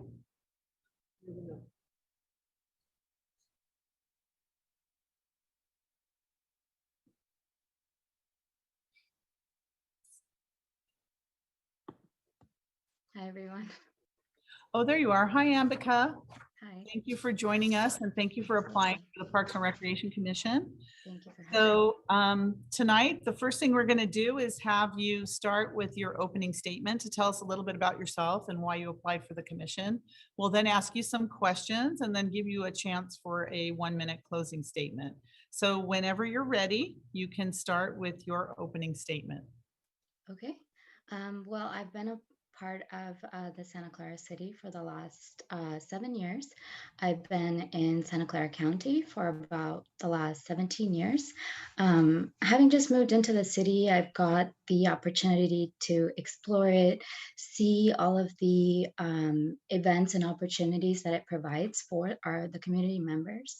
And I've had interest in being part of community building and city building for many years now. Starting out, I had actually been a researcher in the health field for about 8 years in the past. And being in that field, I realized how important healthcare is.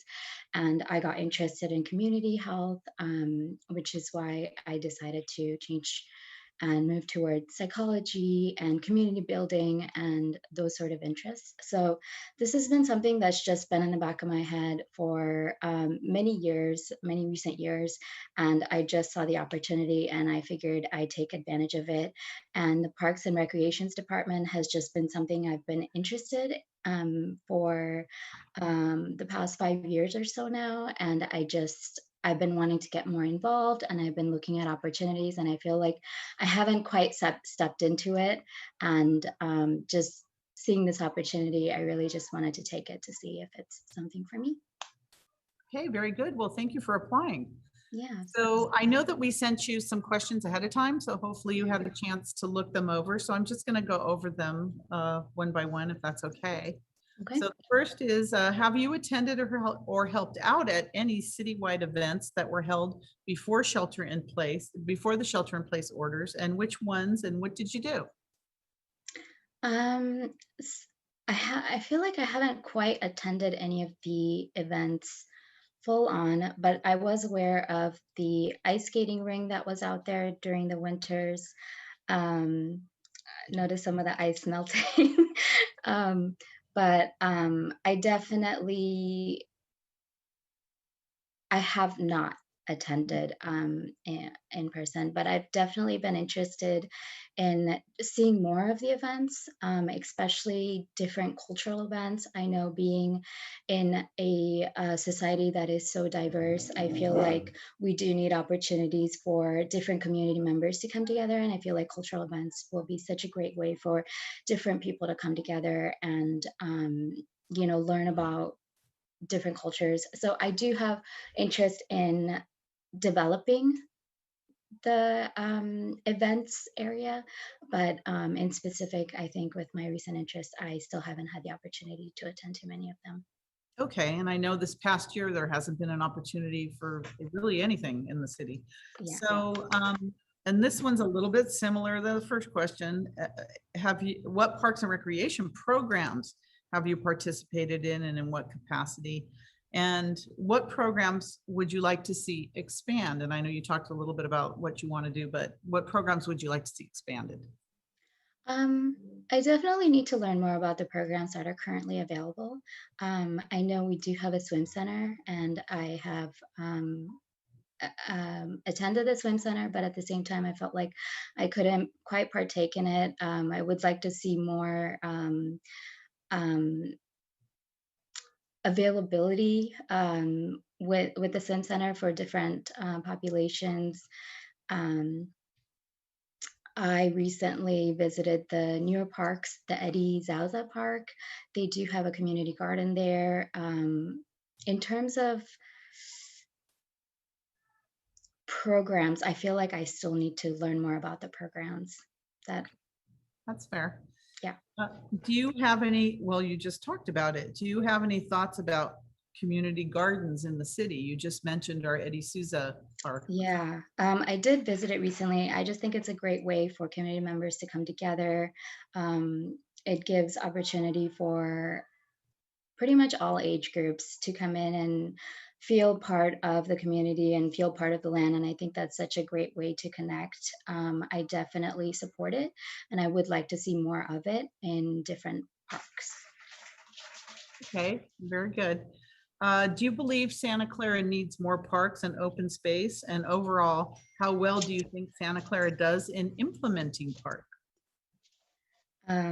So having recently been in the Midwest, I'm going to say that I would always love to see more nature around us, and especially living in the Bay Area, I feel like we do have a lot of opportunities to of green areas available, and I don't know if we do have the space available to create more green areas. But being in such a busy and big city where there's a lot of tech and where there's, it's constantly growing, I would always advocate for more parks, just because I do feel that it's important to, see more green. I think sometimes we feel that we are separate from nature, whereas in reality, we are nature, and we do need to feel more connected with it, especially in, big growing cities like our own. Okay, very good. So we have a little bit of time. Council members, does anyone have any additional questions for Ambika? Councilmember Becker. Thank you, Mara. Thank you, Amika, for applying. My question for you is, what significant challenges do you see facing the Parks and Rec Commission? I feel like events do need to be a little bit more, it's difficult for a lot of people to know about the events, and I feel like it needs to be more inclusive of not just community members, but be sensitive of like the diversity that is in our community. I think one of the challenges will be just naturally getting people involved, and I think we could do a better job at that. Thank you. Mm-hmm. Okay, anybody else have any questions for Ambika?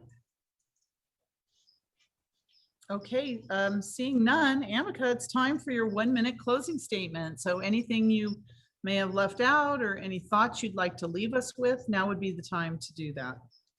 Yeah, definitely.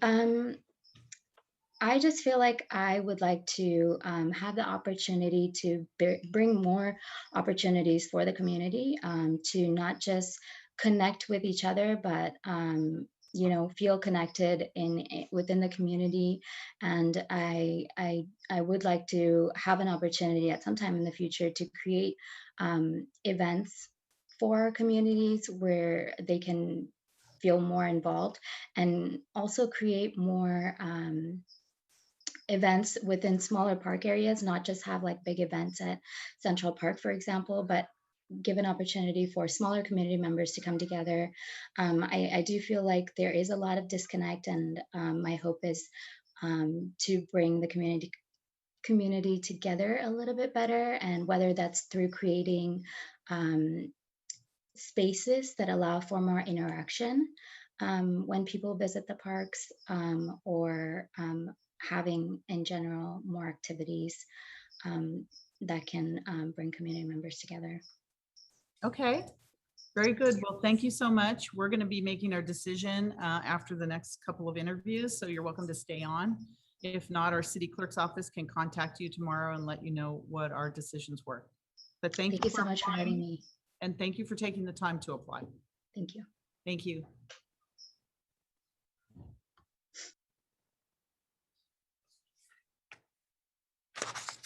Okay, we have one more applicant. This is Shivam. Is he on? Yeah. Okay, Yeah, There you are. Hello, welcome. Good evening, everyone. Last but not least, we have you. Nice to meet you and welcome. Thank you for applying to the Parks and Recreation Commission. We're going to start, Shivram, with a 3-minute opening, up to 3-minute opening statement from you. So you can tell us a little bit about yourself and why you're applying for the commission. We'll ask you some questions and then give you a 1-minute closing statement. So whenever you're ready, we're anxious to hear about you. The floor is yours. Go ahead. All right. Good evening, ladies and gentlemen. And I was expecting to be a little bit more prepared, but then my slot got moved. So sorry if I look a little sloppy. You look fine. You're fine. You look fine. Thank you. Thank you. That's so nice. Growing up in a crowded small town in India, parks and open spaces were always a concept that was a little alien to me. My town of 1 million people probably had 3 or 4 parks. I discovered my love for the outdoors once I moved to California and the Bay Area 15 years ago. And I was just amazed at what the state has to offer in general and the Bay Area in particular. The parks, the open spaces, the trails that run through our cities, just so many convenient options to get outdoors and just enjoy nature. I became a dad 6 years ago, and parks and these open spaces have been even more integral part of my life since then. Especially during the pandemic and living in an apartment, I couldn't even imagine how we would have gotten through this without the parks and open spaces. And what hit me hard was when the initial shelter in place was introduced and even the state parks and open spaces and everything was closed. Like, I really did not know what to do. It was very anxious, stressful time because I didn't realize how much these open space and parks meant to me until that happened. That brings me to the reason I'm here today. So as a kid, like I said, I'd have killed to have these options. And when I see kids today spending more times on screens, it just really, it makes me sad, to be honest. So they kind of have no idea what they're missing out on. And being part of this committee, my primary motivation is to just explore options to see how we can get the kids outdoors more, whether it's to the playgrounds, trails, parks, and just connect them to the outdoors and help them form a connection with nature, which they can, appreciate as they grow up. I felt I did not make a connection with nature until I was 25 years old when I moved here.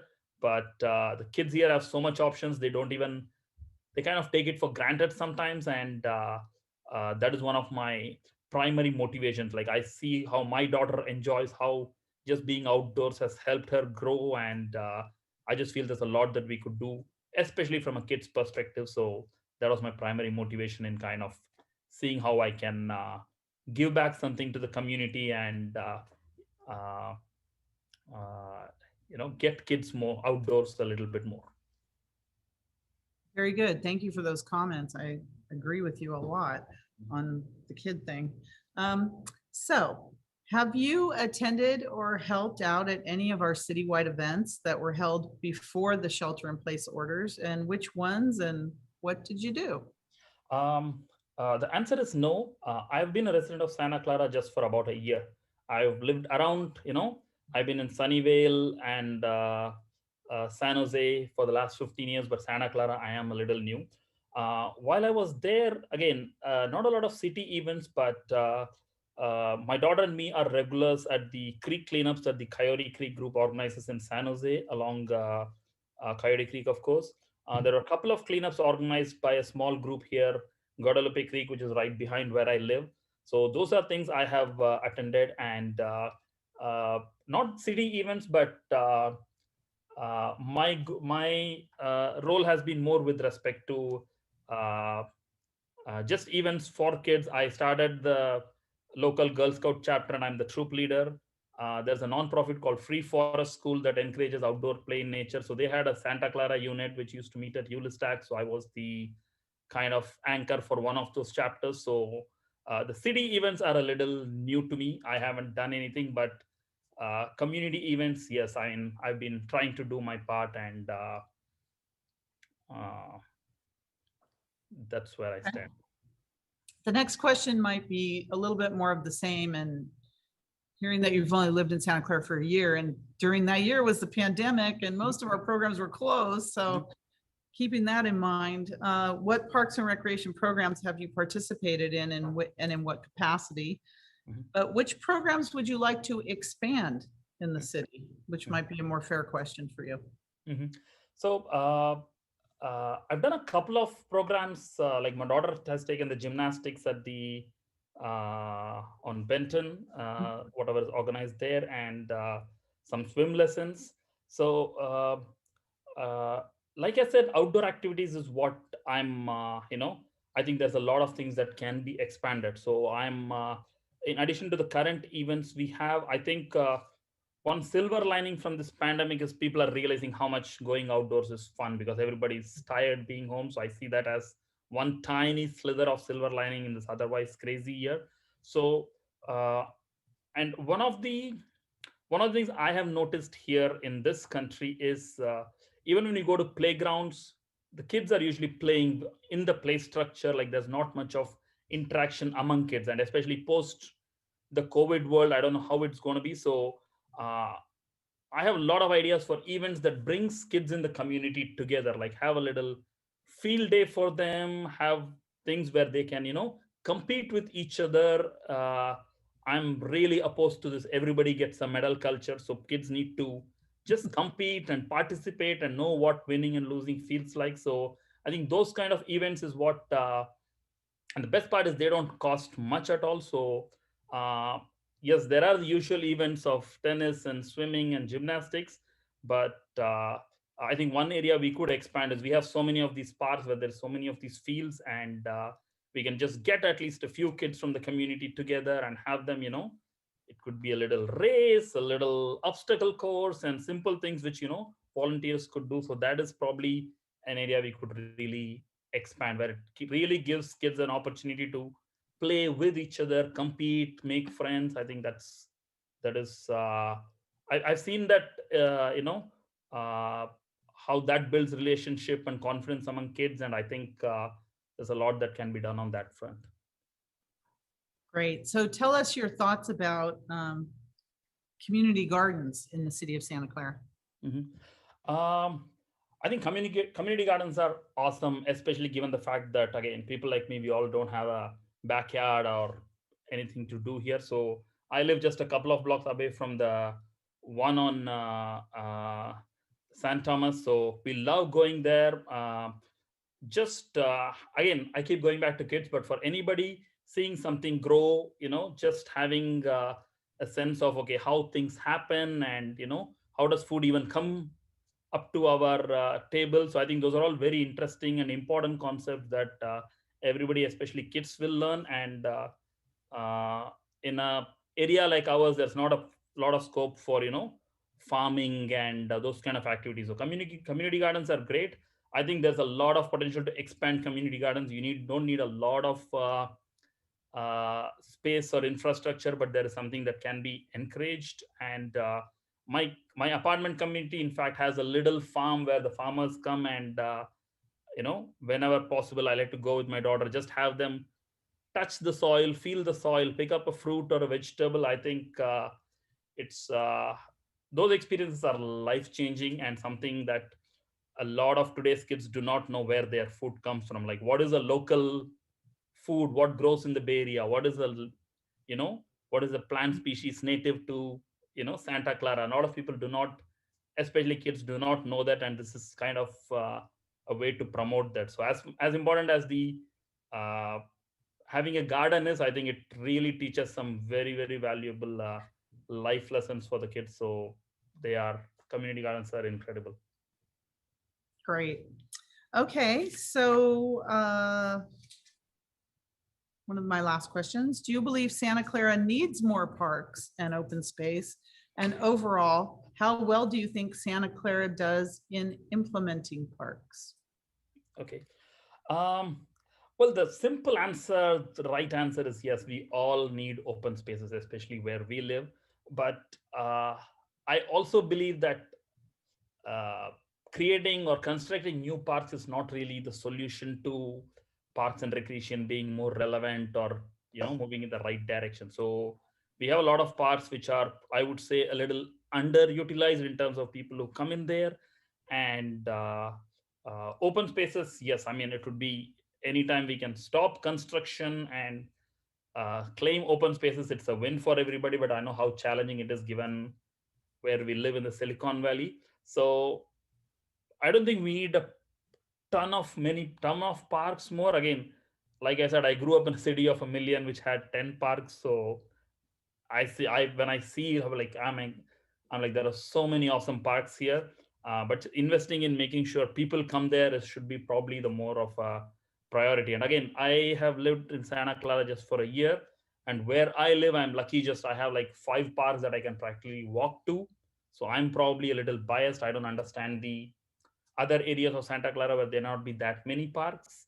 But in my opinion, yes, if open spaces are always great, but it's also making sure whatever we build, people are coming, people know about that. And like Agnew Park as an example, it was renovated recently, and like so many people around here have no clue. When I say Agnew Park, they're like, oh, that is like a tore down place, nobody goes. I'm like, no, you should go see it now, it's incredible. And so just promoting, making sure the work that the city is doing reaches everybody who it needs to reach to is probably equally important than just investing in more parks and open spaces.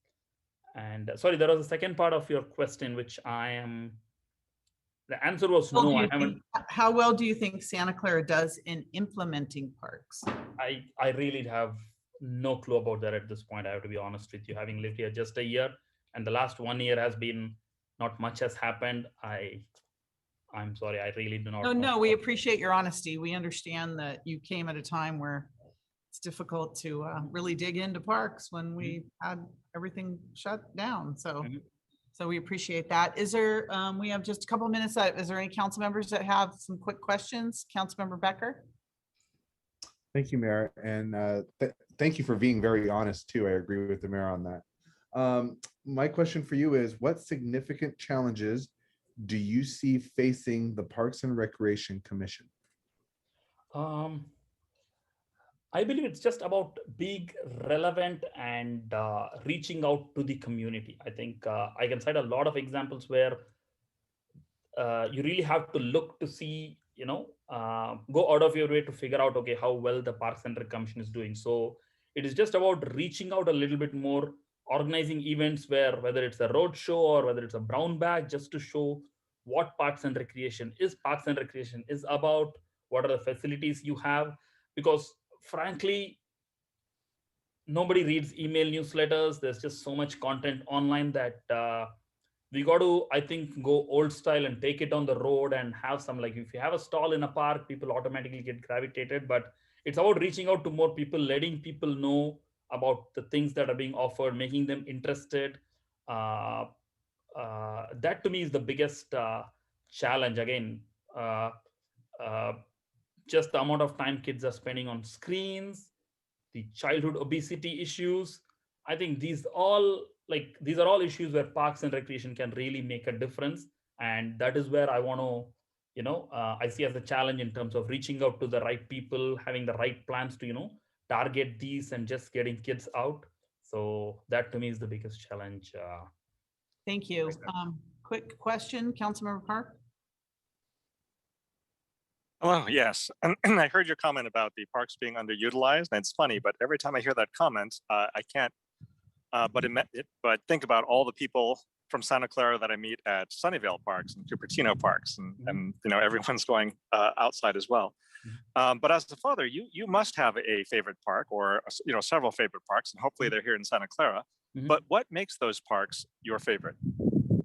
I have a lot of favorites, and again, to me, it's not just the park, the whole experience matters. So 9 out of 10 times I'm going to go to a place where I can probably bike or scooter with my daughter. So to name a favorite, the Riverview Park is my favorite. I think, it technically might be in San Jose, but I live in the border of Santa Clara, San Jose. But Live Oak Park is another of my favorites, right? My daughter and me can bike there. There's a library where, at least now we've started dropping some books off and things. And there is a good play area. There's a wide open space for, just people to chill. So again, I do see, again, it's not like when I say underutilized, just people just gravitate towards the same parks. The newer parks are not probably getting that much attention. But to me, anything that I can walk to or bike to, and the play structures are, more or less the same everywhere. But yeah, I think to answer your question, Live Oak is one of my more favorite parks. Okay, thank you. Quick question, Vice Mayor Chahal. Thank you, Mayor. Thank you, Shivram, for applying. And I quick question is, I know you really focused on bringing kids out and play outdoors. That's a very good concept. But I'm asking, like, do you think the parents have also responsibility? They're also not coming out, and that's the reason the kids are not coming out too? A lot of this has to be on the parents. I think Parks and Rec nobody can do much except the parents. Like, to me, I'm an outdoor person, so that kind of reflects on my daughter. But I also believe that when kids start talking about things, it'll automatically, they will start, nagging their parents to get them out. So it is a lot of this. You're absolutely right. We also have to, when we say we have to get kids out more, we probably have to reach out to the parents more than the kids. Absolutely. So parents are the number one teachers. They are the first for everything. So I'm totally with you. Yes, it is Parks and Recreation can facilitate a few things. They can make a dent, but we have to reach out to the parents. We have to reach out to the schools. We have to reach out to the kids in a way that they will understand, and like create a buzz. Like, the biggest advertisement for this will be other kids. When a kid says, "Hey, I went to that park, it is so cool when you go at this time," I think that is worth like 100 promotions that we do. So if we are genuine in getting people out, whether it's talking to the parents, talking to the kids, I think once that sets in, I think like it will make a big difference. Thank you. Okay, thank you, Shivram. Now is time for your 1-minute closing statement. So whenever you're ready, you can start that. Okay, well, thank you for taking the time to just talk to me. Like I said, I've lived in Santa Clara for the last 15 months when Parks and Rec hasn't been able to do much given where we are. But I believe, again, I have very little experience in this public community kind of setting with actual stuff, but I feel I have a lot of experience doing just other things in the community, just which is not official or formal. Like, I coach kids for soccer at the North First Street soccer park. Like I said, I'm the Girl Scouts troop leader. So I think I have a knack of, working with kids, just, trying to understand what they like, and, just bringing them together. Even in my community, there's a lot of kids, they love hanging out with me, just playing, running around, goofing around. And I think if that is channeled the right way, I feel I can definitely contribute and make a difference in one item. I don't claim to be knowing everything about Parks and Rec, but I do know that, getting kids out is one of the key things which builds a sense of community. If kids are out, the parents are out, there's just, it's a ripple effect with all the good things that can happen. So I would love an opportunity, but again, whether I get this opportunity or not, I'm going to continue doing the things I do, which give me a lot of joy, to be honest. And my daughter being part of that is, Okay. Yeah. Thank you very much, Shivram, and thank you so much for applying. We're actually going to be making our decision pretty much right now. So you're welcome to stay on the line and listen to what we say. If you have to leave for any reason whatsoever, our city clerk's office will contact you tomorrow and let you know our decision. So thank you for your very thoughtful interview and presentation, and for applying for the commission. Thank you. You're very welcome. And thanks again for the opportunity, ladies and gentlemen. Thanks. Thank you. Okay, Assistant City Clerk, let's go over our voting process. We have 2 positions open, one for a full term and one for a partial term, which could end up being longer than the full term. So that's the number 1 position. Anthony, you have your hand up. Do you mean to do that? Yeah, I'll just wait till I hear what the city clerk says. Okay, And then so because we have 2 positions, so Assistant City Clerk, I'm going to mute myself so we don't echo each other. Thank you, Madam Mayor. So pursuant to your voting guidelines, section number 3, if there are 5 or more applicants, then each council member may cast a vote for 2 of their top applicants, unless the council chooses to do something different. I love how that's worded, 1 for 2 of your top applicants. So does that mean 4 votes for 2 seats? Is that what that means? Sure. Is that, oh, sure. We took that approach the other night. That's the approach we took the other day. Sure, okay.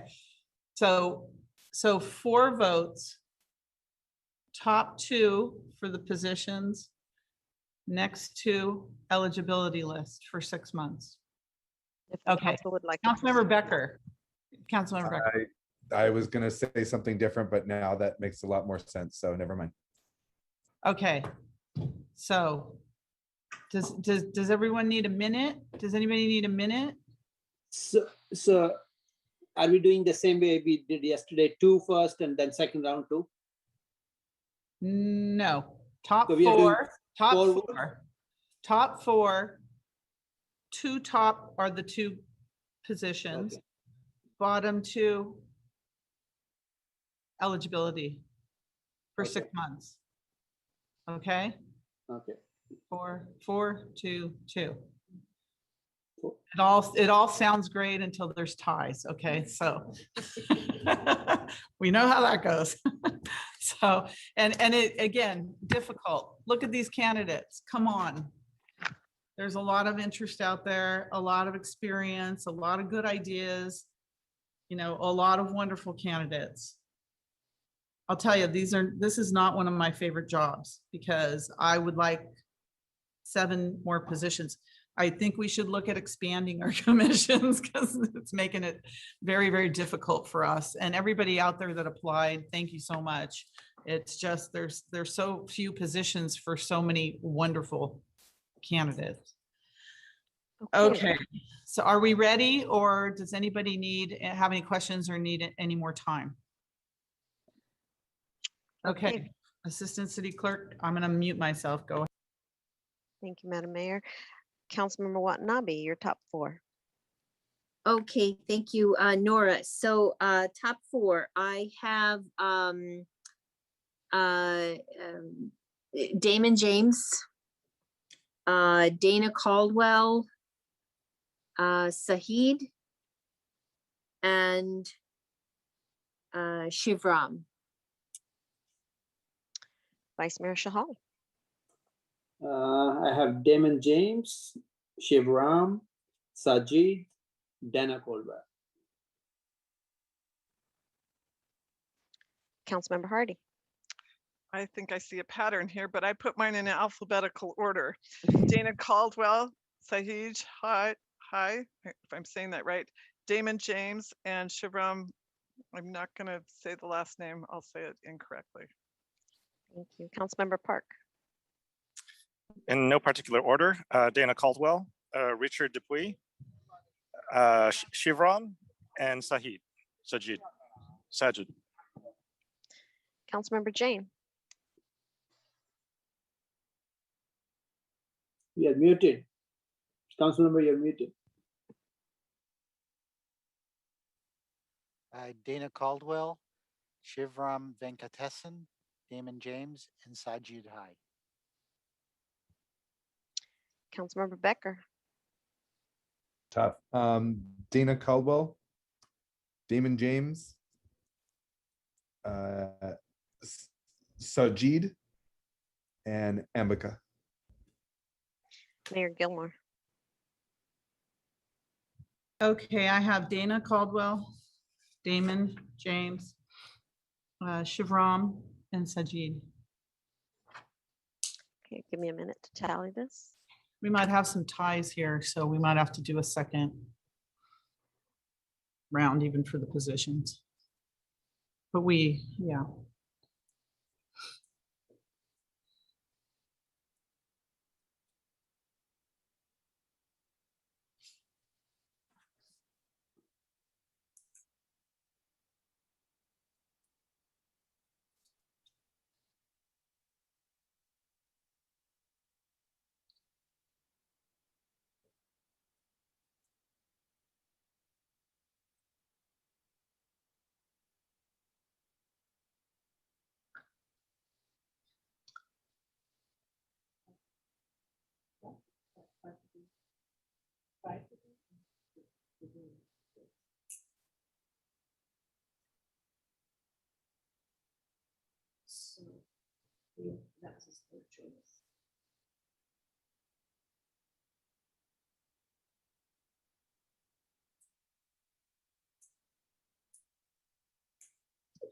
Council, we're going to take a 5 to 7 minute break.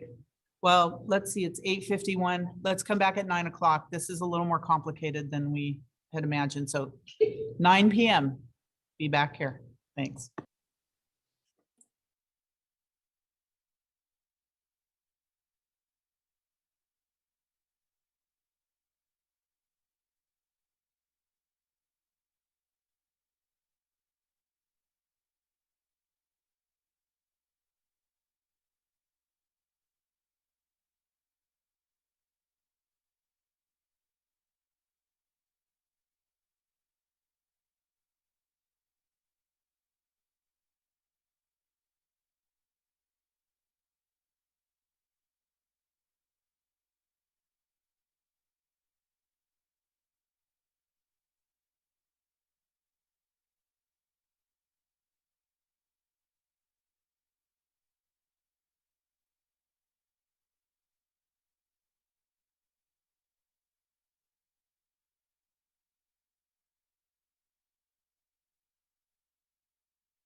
Okay, so the So results. go ahead and give the results. I'm going to mute myself. Sure. We had 7 votes for Sajid Hai and 7 votes for Dana Caldwell and 6 votes for Damon and 6 votes for Shivram. So if you'd like, we could put those 2 on eligibility and invite them back for a re-interview should a resignation occur.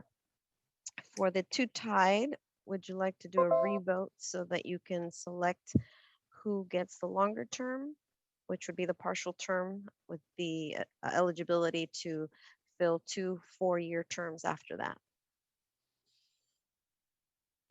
All right, thank you. The nice part about the top 2 is that all of us voted for them. It was unanimous 7 votes across the board. So is there a motion for one of those applicants, Dana Caldwell or Sajid Pai, for the partial term? Anthony, Councilmember Becker? Sure. I'll like to motion Dana Caldwell for this term. I'll second that. So we have a motion and a second for Dana Caldwell for the partial term ending 6/30/24. Can you add that so we can do it in one motion for Sajid Hai for the full term ending 6/30/25? Sure, absolutely. The second concurs. Okay, so we have a motion and a second for that. We'll deal with the other 2 after that. And the declaration of vacancy. Oh, and the declaration of the vacancy, because can you add that too, Anthony? Sorry. Absolutely, that's fine. We're making you work. Okay. Second concurs again. Second concurs for the 3rd time. Okay. So motion and second, any discussion on that? Assistant City Clerk, roll call, please. Councilmember Watanabe, Yes. Vice Mayor Shahal, Yes. Councilmember Hardy, Yes. Councilmember Park, Yes. Councilmember Jane, Yes. Councilmember Becker, Yes. Mayor Gilmore. Yes, and that passes unanimously. So congratulations to Dana and Sajid as the new members of the Parks and Recreation Commission. I can make a second motion if that. Oh, because I have Councilmember Becker's hands Oh, up. You want to okay. defer, Councilmember Becker? Oh, yeah, sure. Either, okay. okay, he's deferring to you, Vice Mayor. So go ahead, Vice Mayor. We have our other 2 candidates, Damon and Shivram. So I'll make a motion that we put Damon James and Shivram Venkatesan on eligibility list for next 6 months for Park and Rec Commission. Okay, so we have a motion. Is there a second on that? Second. Okay, we have a motion, second by Councilmember Becker. All right, Assistant City Clerk, roll call, please. Councilmember Watanabe, Yes. Vice Mayor Shahal, Yes. Councilmember Park, Yes. Councilmember Hardy, oops, sorry. That's okay. Yes. Councilmember Jane, Yes. Councilmember Becker, Yes. Mayor Gilmore. Yes, and that passes unanimously. So that means for Damon and Shivram, if a member of the Parks and Recreation Commission leaves or resigns in the next 6 months, then we'll have a separate process to determine which one of you would end up in that position without reopening it up to the entire city. So thank you all who interviewed for the Parks and Recreation Commission. As you can see, our decision was extremely difficult, extremely difficult. It is a very popular commission. So, but I think we've got some, excellent new commissioners and those on the waiting list and those who have applied. So thank you all for taking the time and effort to be with us this evening as well. Okay, our next and final commission we have is the Planning Commission. And as just a background, we had we had a vacancy on the Planning Commission and a shortened vacancy. So it's for a partial term ending June 30th, 2023. And we had 2 previous candidates on our eligibility list. So we have invited the two candidates back to interview before the council, and the council then will be selecting one of these candidates for the planning commission and hopefully put the other candidate back on the eligibility list for the next 6 months. So we're going to start, who are we starting with? Yazra? I think I see you there. Yes, hello. Yes, hello and good evening. Good evening and welcome. Thank you for coming back. It's been a few months since we saw you. So we appreciate your interest in the Planning Commission and coming back. So as we discussed, or as you've been presented earlier, you have up to 3 minutes to tell us about yourself and your interest in the Planning Commission. We have some questions to ask you, and there may be some additional questions in addition to the ones that we sent you, and then we'll give you a minute for a closing statement. So whenever you're ready, if you'd like to start with your 3-minute introduction. Sure. Thank you, Mayor Gilmore, and good evening to all councilors. Thank you for this opportunity once again. So my name is Yashraj Bhatnagar. The J is pronounced. So it's Yashraj Bhatnagar. Most people just call me Yash for short. Well, it's been an honor to have been interviewed the last time and to have been on this reserve list. And I'm here to once again state some facts about my candidacy. We've been residents of Santa Clara since about '95, and it has been really a very lovely city to be part of. One of the things that I really like about Santa Clara is it certainly has history as a mission city. That's one great thing to have in the background. It's 19 square miles, and I learned this in the leadership course. So it's nothing that I've done a whole lot of research on that point. But yes, 19 square miles, small enough city, 125,000 approximately residents. Certainly that number must have grown with the developments along El Camino Real. And in this 20 plus years, the time here in Santa Clara has been full of wonderful memories with neighbors, with our kids growing up in our schools, and general living here. It's very convenient and really a pleasant city to be living in. My qualifications for a planning commission position are simply that it has been a part of my work life in general. Every job that I've been responsible for has had this element of planning for the efforts of my team, even budgetary plans, and of course executing to those plans and being reviewed on those plans annually. So in that regard, there's plenty of experience with the function of planning. What is interesting here is that this is in a city government setting. This is very exciting, and things that I learned in the leadership course really made me very, very motivated towards doing what I can for the city of Santa Clara through this possibility. Okay, very good. So we do have some questions for you to get started, and I believe you were giving these questions ahead of time. I hope. Okay. Yes, I was. So the first is, what development in Santa Clara is a good example of planning and why? Yeah, that's a great question, and really makes one think, because it's obviously a very open-ended question. And so I started to think about how would I answer this question. So first thing that comes to me is what is meant by good. I can understand what planning is, and that's a fairly well understood word, but the word good can be interpreted in many different ways, and primarily in this context because there are many elements that go into calling a plan good. So here's how I would define what's a good plan, and that would be were the objectives, were the needs for what that plan was developed for, were the needs well understood? That's my first criteria.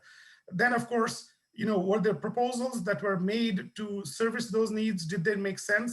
Did they follow a process? Were they well consulted in terms of the residents that might be impacted? And then finally, of course, that only time will tell once you execute the plan, how did we do, right? Would the results be said to have matched what the objectives were set out to be. So based on that criteria, I looked at the 79 odd projects that are listed on the website of the city, and I selected the 24 that are on the under construction list. So I said, okay, these projects are already going on. The planning has already been done. So let me try and see if I can make my mind up between those 24. And I selected the project that's the downtown gateway, 1313 Franklin Street. I selected that project as something that I could say was well planned for these reasons. One, I think it satisfies the need for the revitalization of our downtown, a historic downtown. And I've often walked there, traveled there, worked around. To me, from what I can see on the web and delineate from the project, it services that need. It is mixed use, which I also think is great because businesses and residents can support each other, right? And it's small enough in a downtown area that it does not create congestion.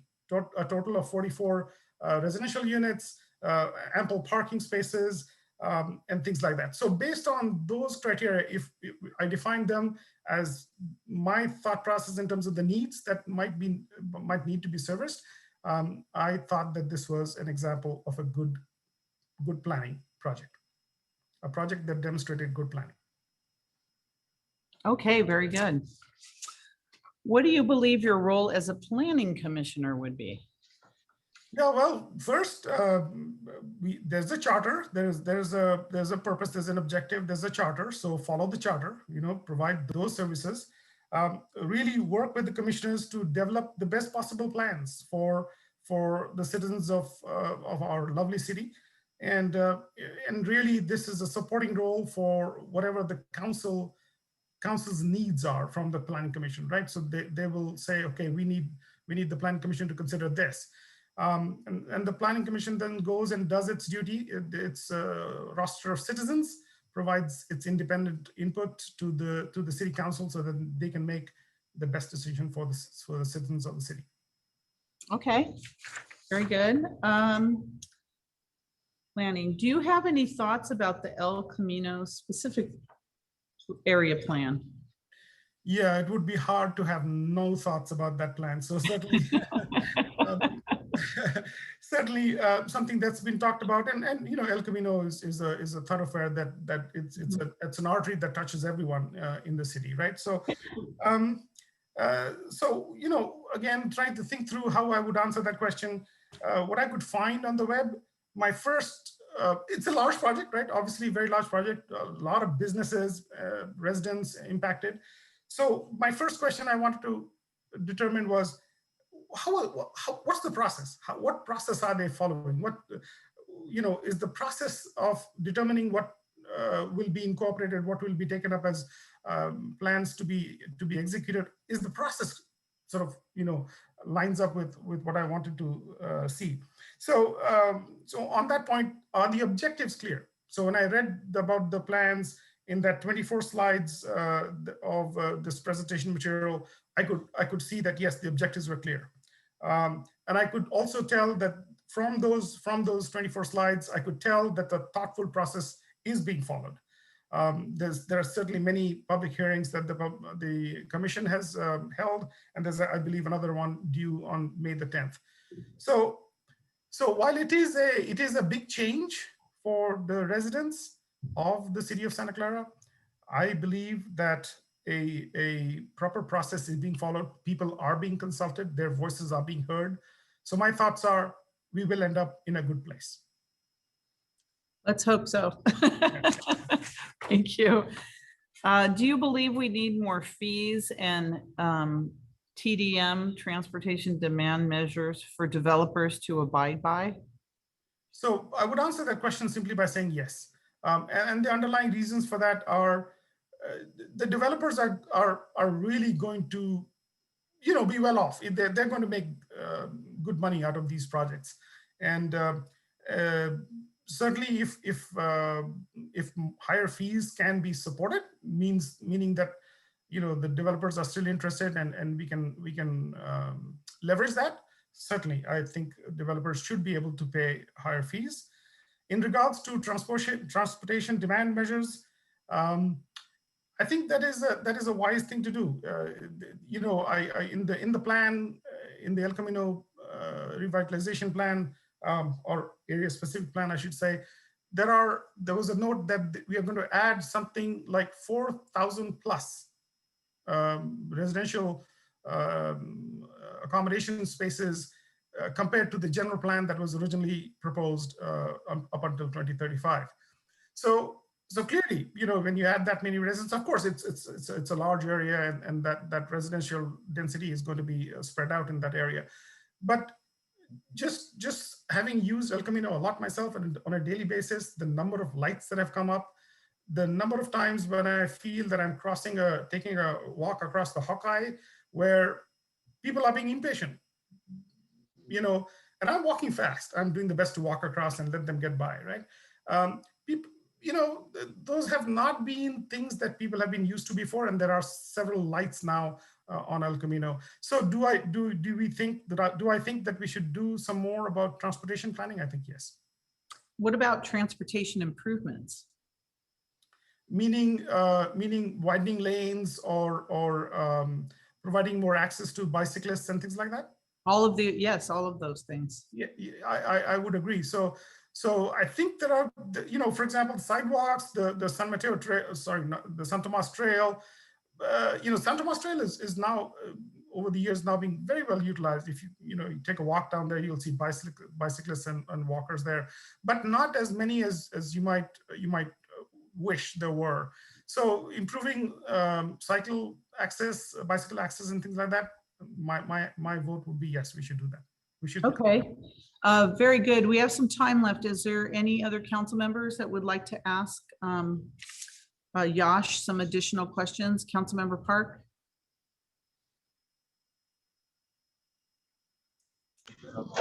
Yes, thank you, Yash, for applying.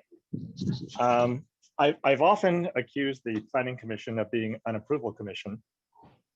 And my question for you is, how do you balance approving projects that simply conform to guidelines versus projects that meet a vision for the city, whatever that vision for the city may be? Yeah, Councilor Park, with difficulty, trying to find a balance between the very substantial needs and varied needs of residents and the need to develop the city, the evolution that necessarily must take place, right, is not an easy task. I think what one can do is do the best you can to consult with the people. Like I was suggesting earlier, follow a process that is transparent, where people get a very clear sense that their voices have been heard and the decisions that are made are reasonably well justified and communicated back to them. Councilor Park, that's the best way I can think of in terms of balancing the needs for development and the needs of the residents. Councilmember Becker? Thank you, Mayor. Thank you, Yash Raj, or Yash. In the sense of planning, what is the greatest challenge we face and what would you do about it? Okay, in general, in terms of a city plan, the greatest challenge that you would face is really to understand the needs and be able to represent a wide section of the population's needs, and then obviously the planning and in the sense of a project, there are always limitations on time, on money, and resources that you can apply, right? And then you have to balance that against the needs, the varied needs that people may have. Tough job to do, very tough job to do. And of course, you're planning for some things that are well out in the future, right? In a time where development, technical development is forcing faster and faster, changes. This is a very tough job. So to me, the tough job in planning is to be very clear about those parameters that we are dealing with and being able to communicate that back to the people that are impacted. meaning the council members and the citizens in particular. So if I can do that well, then I've built built a pathway that we can follow and take people along, so that they're along with the journey, and hopefully it's smoother than it would otherwise be. Thank you, Yash. Councilmember Hardy. Yes, thank you. First off, that was my tough question at the beginning, and I appreciate that you did a lot of research to understand that. But I did see that you had gone to the completed the Santa Clara leadership course. I was wondering, not a lot of people have done that who weren't commissioners already. How did you find out about that, and how did you end up in that class? I found out about the class from the website. There was a time that I was looking at the website. In fact, there'd been something that I needed to call the city about regarding my house. And in that process, I discovered that there was a leadership course that was being offered. And I immediately applied to Scott, via Scott Summerfield, of course. So that's how I found out, and I was interested. The idea of leadership is a big word, and there are of course many facets to it, but it is a fascinating thing to do, to be able to in time stick your neck out, believe in some things, and ensure that through your efforts some things are delivered to the people that you're leading, and then they're happy about it. It's an incredible feeling. Okay, thank you. Councilmember Jane. Have you thought much about the homelessness problem that we have? In fact, I was going to ask that question if I were given some time to even ask the questions to the council. There is definitely a homeless problem that is, certainly has been building over the last 5 to 10 years. It's become very visible. And yes, we do have that problem in our city, and we, as a group, we need to come up with some ways of tackling. And you can see cities like San Francisco and others taking some out of the box thinking methods, and whether you can fall on the right side of it or the wrong side of it, but at least at a minimum, they're facing the issue and wanting to do something about it. And I think, if you consider once again, those possibilities of consulting the community, finding various other out of the box thought processes of resolving it, and picking one and doing something about them. And I'm happy to share in another setting. I'm happy to share some real ideas about what we can do. Thank you. Councilmember Becker. Thank you, Mayor. So when I was on the Planning Commission, I asked the question about affordable housing and what affordable housing defined was, and $90,000 is what they were mentioning as part of affordable housing. Would you advocate for affordable housing that benefits those that make under $90,000, like grocery store clerk workers, VTA workers, as well as Starbucks workers? Yes. I like that answer. Yeah. To the point. Okay. All right. If we don't have any additional questions for Yash, do you have a 1-minute closing statement for us? Something that maybe you left out, or any thoughts you'd like to leave us with this evening? Thank you, Councilor Mayor Gilmore. Appreciate it. So in my closing statements, I think I just feel this is an incredible opportunity to be of service. At this time in my life, this is certainly something that is valuable to me personally. And I think if I'm given the opportunity, I'll do my very best. All the learning that workspaces have provided me, and the life experiences, and of course, this wonderful city over the 25 plus years that I've been here, it would be a wonderful thing to be able to do. Thank you.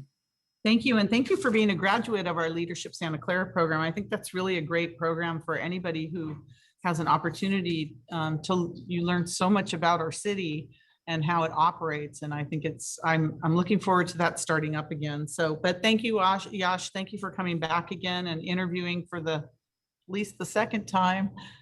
We appreciate it. All right, thank you. Right, everyone. so we're going to make a decision this evening after this next interview. So if you stay tuned with us, that's great. If not, our city clerk's office will contact you tomorrow with the results. I will stay tuned. Thank you very Oh, much. stay tuned. All right, thank you.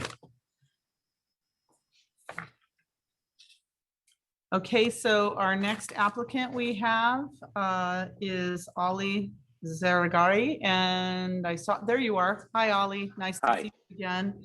Nice to Thank see you. Thank you for coming back. I know we haven't seen each other in a while, so welcome back, and thank you for your interest in the Planning Commission. So as you probably have heard, we have a 3-minute opening statement from you telling us about yourself and why you applied for this commission in the first place. We have some questions for you and then a 1-minute closing statement. So whenever you're ready, Ali, you can start your opening statement. Okay, thank you very much. Thanks for having me. So I met with everyone here about a year ago, and ever since, a lot of things have changed. So I'm still with Bloom Energy. I am a director there, a director of product development at Bloom Energy. In my role, I work with many different teams to look at the market value, look at the market demand, and then define a product, and then within Bloom, come up with different solutions for different customers. Many of them involve with customizing a solution for each customer. And my engagement with the customers and the product development is from the point where we identify a customer, start getting into a contract with them, and then look at the site layout, find the best place for our system to land, and then the infrastructure for that. And then looking at their load data, looking at their performance and how they've been using their usage, power usage, and then coming up with system size or a solution for them, whether it's just a fuel cell which runs in parallel with the product, with the grid, or which we call mission critical if you want to hold the load during the outages. So and then we move through looking at system development, what kind of system they need, what size system they need, and then installation.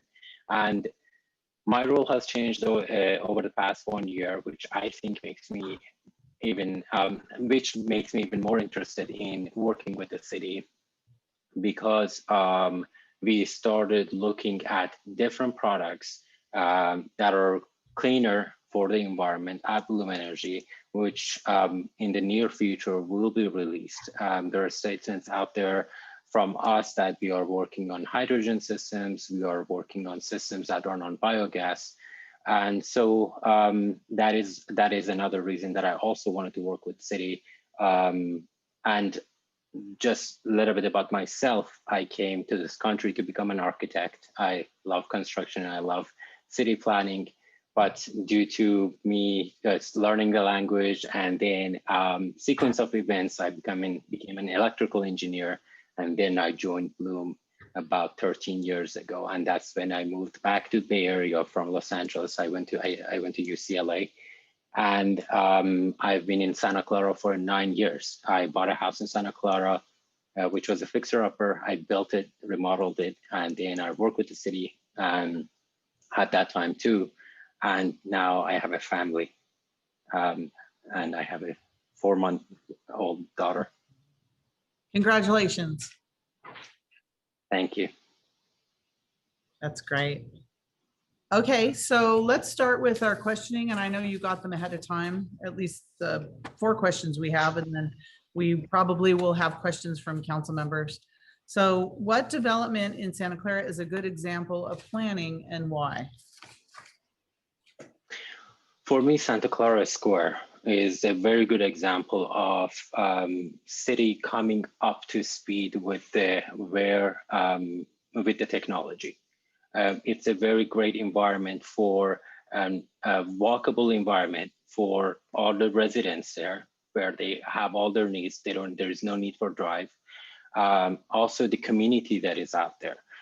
For myself, when it wasn't during the pandemic time and I could go to that area at lunchtime with coworkers, it was great to have a professional setting where you know that you are there with everyone else that are also in tech, and you could possibly start conversations with other technical people in similar fields. So for me, and also that's my go-to place for all my grocery shoppings and like restaurants used to be. Now it's just limited to grocery stores. So for me, Santa Clara Square is a great example, especially because of the design. I really like the commercial buildings there, the glass buildings there. And I think it added a lot of values to Santa Clara. Yeah, that was our first conversion project in the city when we decided to put residential in the business area. All right, what do you believe your role as a planning commissioner would or should be? So again, I'm a technical person and I work with many startups. I believe that it's not only the venture capitalists that get to see opportunities within the small startups and get to work with them and invest in them. I'm hoping that in the near future, we start looking at technologies that are out there to improve the city, to improve the way we commute, to improve the way we shop, and also for many other technologies. I have a background, I think I spoke about this last time I was there when I started working on an app that would connect the retired communities, the people in Santa Clara with the homeless people to start teaching them about how to get back on their feet and learning a skill set through them. And then creating a process like similar to the other fundraising projects that are out there so that you create a plan per person based on what they want to learn and then start raising funds, but at the same time, try to find skill sets between within the people that are retired and are now willing to help. And so connecting the two together. So I think my core value is in bringing some of these technologies, introducing some of these technologies out there to maybe solve some of the problems. Okay, thank you. Do you have any thoughts about the El Camino specific area plan? So El Camino specific, I mean, of course, right now, I think there are certain areas in El Camino, if I got the question right, in terms of some of the development projects that are open on El Camino. So again, creating, if I have to look at all the residential areas within Santa Clara, the first thing I will do, I will look to see how I can shorten the commute for people and make walkable areas for all their needs. So there are areas in Santa Clara on El Camino that still, if a resident needs to get their grocery shopping, they need to commute, they need to drive there. So I will definitely look to see if there are opportunities that can open up on Santa Clara to serve the needs of the people nearby, to get less cars on the street so that not everything is within driving distance to the residents, and also create parks and green areas for playgrounds. Near my house, there is a skate park, which is always a great area for my neighbors to take their kids and play there. And that's one of the advantages that we have near us, because over the past 10 years, my entire neighborhood has changed. And I'm close to all my neighbors, and these are the things that they enjoy the most around us: the walking distance parks and skate parks that they can take their kids. So I think that would add the most value to the city.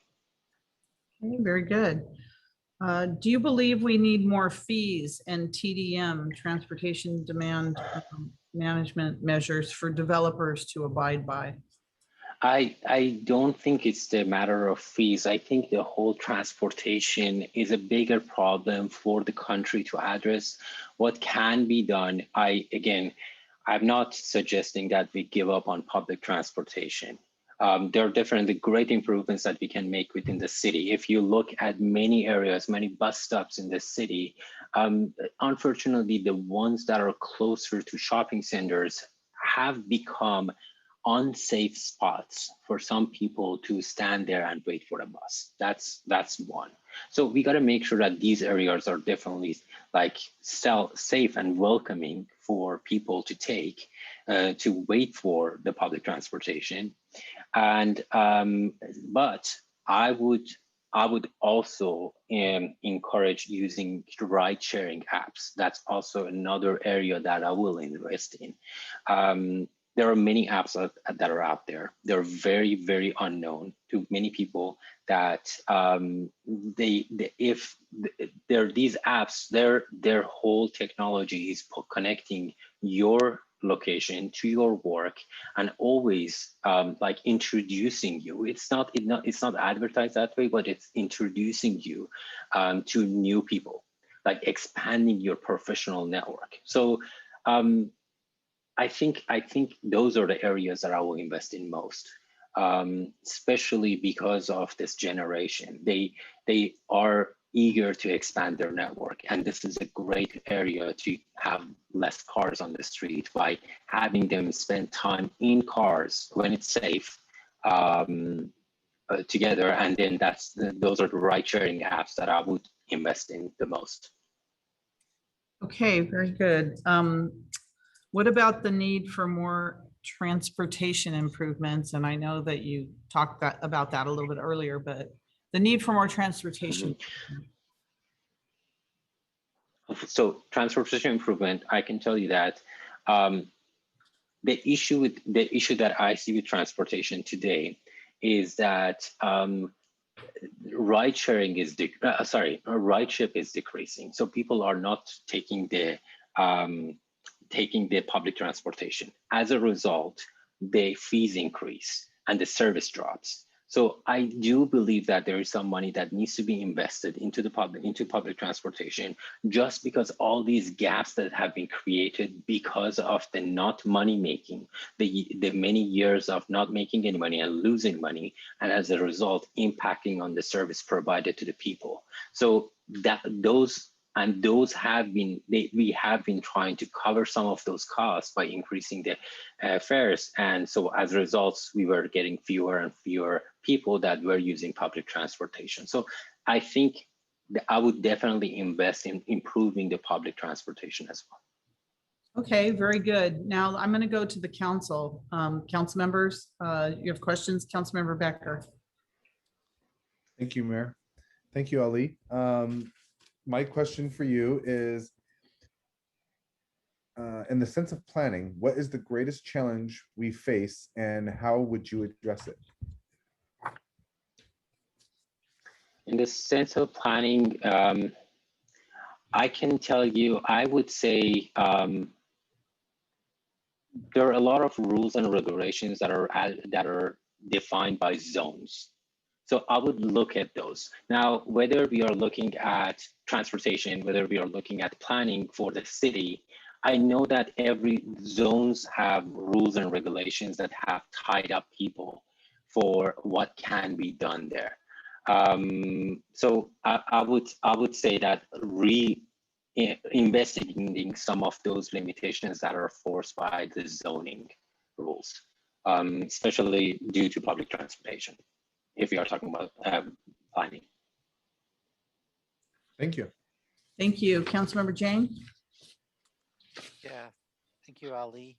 Do you have any thoughts about our homelessness issue? Yes. Can you speak up? Oh, did you hear that? I could hardly Yes, hear. yes, I heard homelessness. So again, yes, I do have thoughts. I have invested heavily in looking at ways to help our homeless people, helping our homeless community. So again, let me give you one quick example. I'm trying to make it short. But I moved to Santa Clara. I was the youngest on my street. And then my neighbor one time came to my house and said, if you ever park your car in front of my house again, and then my heart started pounding like, oh my God, did I do something wrong? He said, I'll wash it for you. And I was like, what? And then he said, we are bored. You're a bunch of retired people on the street and you're the most exciting thing that happened to us. And so then it was about 2 years later when I was passing by a coffee shop and I saw this very young person sitting there. I tried to offer money, tried to offer food, and then he wasn't taking it. So, but I started insisting on what's going on. Can I help you? Can I help in any way? And I was able to, after like, trying many times, trying to find him again, connect him to some of my neighbors. And then I tell you that a few months later, he started working at Target because of the skill sets that he built with my neighbors, but with the people that had the time to wash my car and had nothing else to do. So that is the area I think that we can invest in most. There is a great number of people that are looking to help, but they don't want to commit like long term to something, right? But they do want interactions. They like interactions. They like to feel useful again. Sorry if I said it in a bad way, but this is a great area where there are people. And I tell you that there is a problem. I know there's a problem with addressing a true city. Addressing a true city means that we have to do first come, first serve. And maybe there will be times where, like, the fund that is available, people will try to take advantage of that because we cannot, like, rate it based on any other means, by any other measure. But still, the outcome is great. Even if we save, like, if we get few people off the street, that will create great examples for this city. Thank you. So that's. Thank you. Councilmember Park?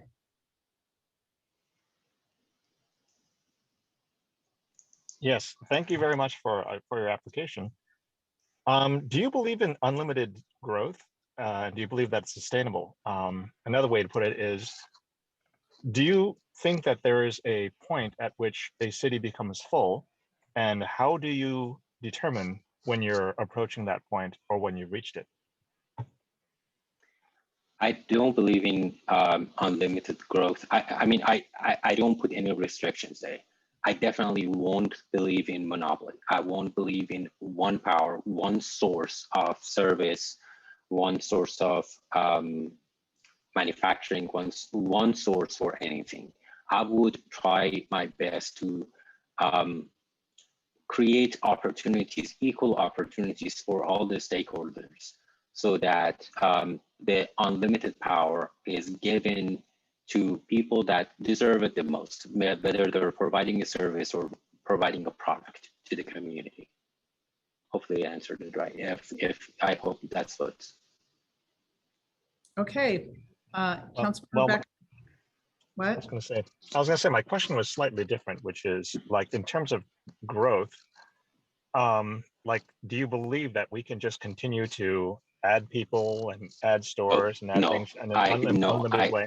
I absolutely don't think so, because everything goes hand to hand.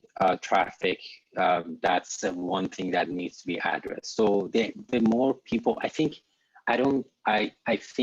we can't get to a point where just all the residents become so packed that everyone becomes frustrated with this city, with their neighborhoods. I think each neighborhood has a value. I know my friends are looking to move to Santa Clara, and it's because, and they're falling in love with the neighborhoods. Now, if we make it unlimited, without thinking about the traffic, without thinking about what are the services that are provided, do people need to go to Sunnyvale for basic needs, but it's not provided, but the city is packed with apartments. So I don't believe in unlimited growth. And I think the second part of my question was, I mean, it's fine to say I believe that there is a limit, but the question is, how do you know, or what are signs that you are approaching the limit, or that you've reached it? That you reached it? Well, traffic is definitely one. How packed are the stores? And I would say that the one thing that is maybe not not out there as a great sign, but it's the real estate housing. It's the real estate price. The moment you see it dropping, it means that it is getting saturated. It means that it is no longer the desirable. It lost its charm, and it's no longer desirable for people to raise their family there due to longer commute, traffic, services that are provided, and how packed it is when you try to go do your grocery shopping. So for all those reasons, I think one great sign is decrease in housing value. Thank you. Councilmember Becker. Thank you, Mayor. My question is, they say around here in the Bay Area, it's $90,000 a year for income under affordable housing. Would you, as a planning commissioner, would you advocate for affordable housing that benefits those that make under 90K a year, like Starbucks workers, grocery store workers, VTA workers, as well as seniors or young people? Absolutely, I would. Mixing communities is very, very important. I know many great people that have so much student loans that they still cannot afford anything, and and they're great service providers. Many people in that, as you mentioned, the Starbucks workers. So if they want to get a job in Santa Clara, they have to commute from far. So I would definitely mix them with the community that we are building in Santa Clara. Yes. And it's healthy. I believe that's very healthy for the children in Santa Clara to grow up with different people with different income level. Thank you, Ali. Thank you. Is there any other council member before we go to Ali's 1 minute closing? Okay. Now, Ali, if there's any additional information you'd like to give us for your closing statement, now's the time. So you have a minute. Go ahead. Thank you. Thanks again for having me. I want to just mention a little bit more about my background. In my role, I work with many, I interview many people and from different backgrounds. And many of them are from Santa Clara University. So I think if I get elected and selected, I will definitely try to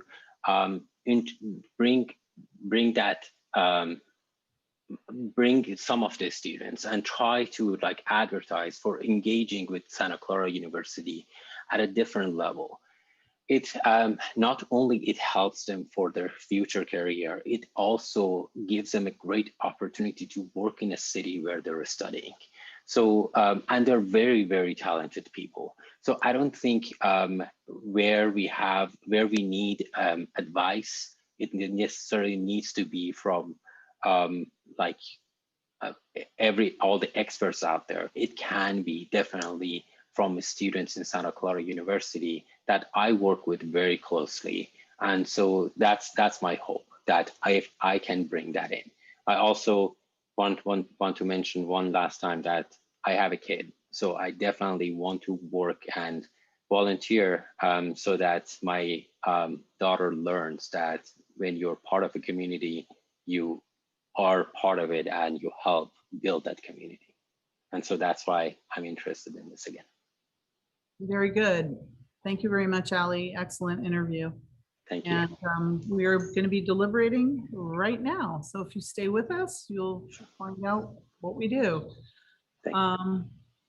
Yeah, and I think the council can see why both of these candidates were on our eligibility list, and we brought both of them back because they really are excellent candidates for the Planning Commission. And if we thought we had it difficult earlier this evening, I think we just hit a crescendo because this is going to be really, really difficult. It's a decision and it's one vote. It's a one vote decision. And then whoever is not the top vote getter, we will put on our eligibility list for the next 6 months. And as you can see, we just can't go wrong. They're both excellent. candidates, and they're very nuanced differences, but excellent candidates. So, is there any questions before we start voting from the council? No, yeah, none of us look too happy, so, okay. Assistant City Clerk. Go ahead. Councilmember Watanabe, please cast your vote. Thank you, Nora. I am going to go with Ali Zergari, please. Thank you. Vice Mayor Shahal. Yashraj Bhatnagar. Councilmember Hardy. Tough decision. Yashraj Baharna. Councilmember Park. Yashraj. Councilmember Jane. Yashraj Bhatnagar. Councilmember Becker. Yashraj. And Mayor Gilmore. I'm going with Ali, but like Yash too. So I'm voting for both of them. Okay. So Yash received So, 5 votes. okay, is there a motion for Yashraj for the planning commission? I can make a motion that we appoint Yashraj to the planning commission and put Ali Jargari for Our eligibility list. eligibility list for next 6 Next months. 6 I months. would like to second that. Okay, so we have a motion and a second. Assistant City Clerk, roll call. Councilmember Watanabe. Yes. Vice Mayor Shahal. Yes. Councilmember Hardy. Yes. Councilmember Park. Yes. Councilmember Jane.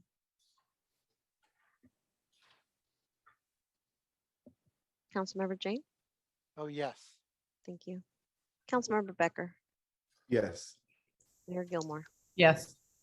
And that passes unanimously. Thank you very much. Congratulations to Yash and Ali, you're on our eligibility list once again. So congratulations to our new planning commissioner. All right, moving on. Are there any reports and members and special committees? Councilmember Hardy.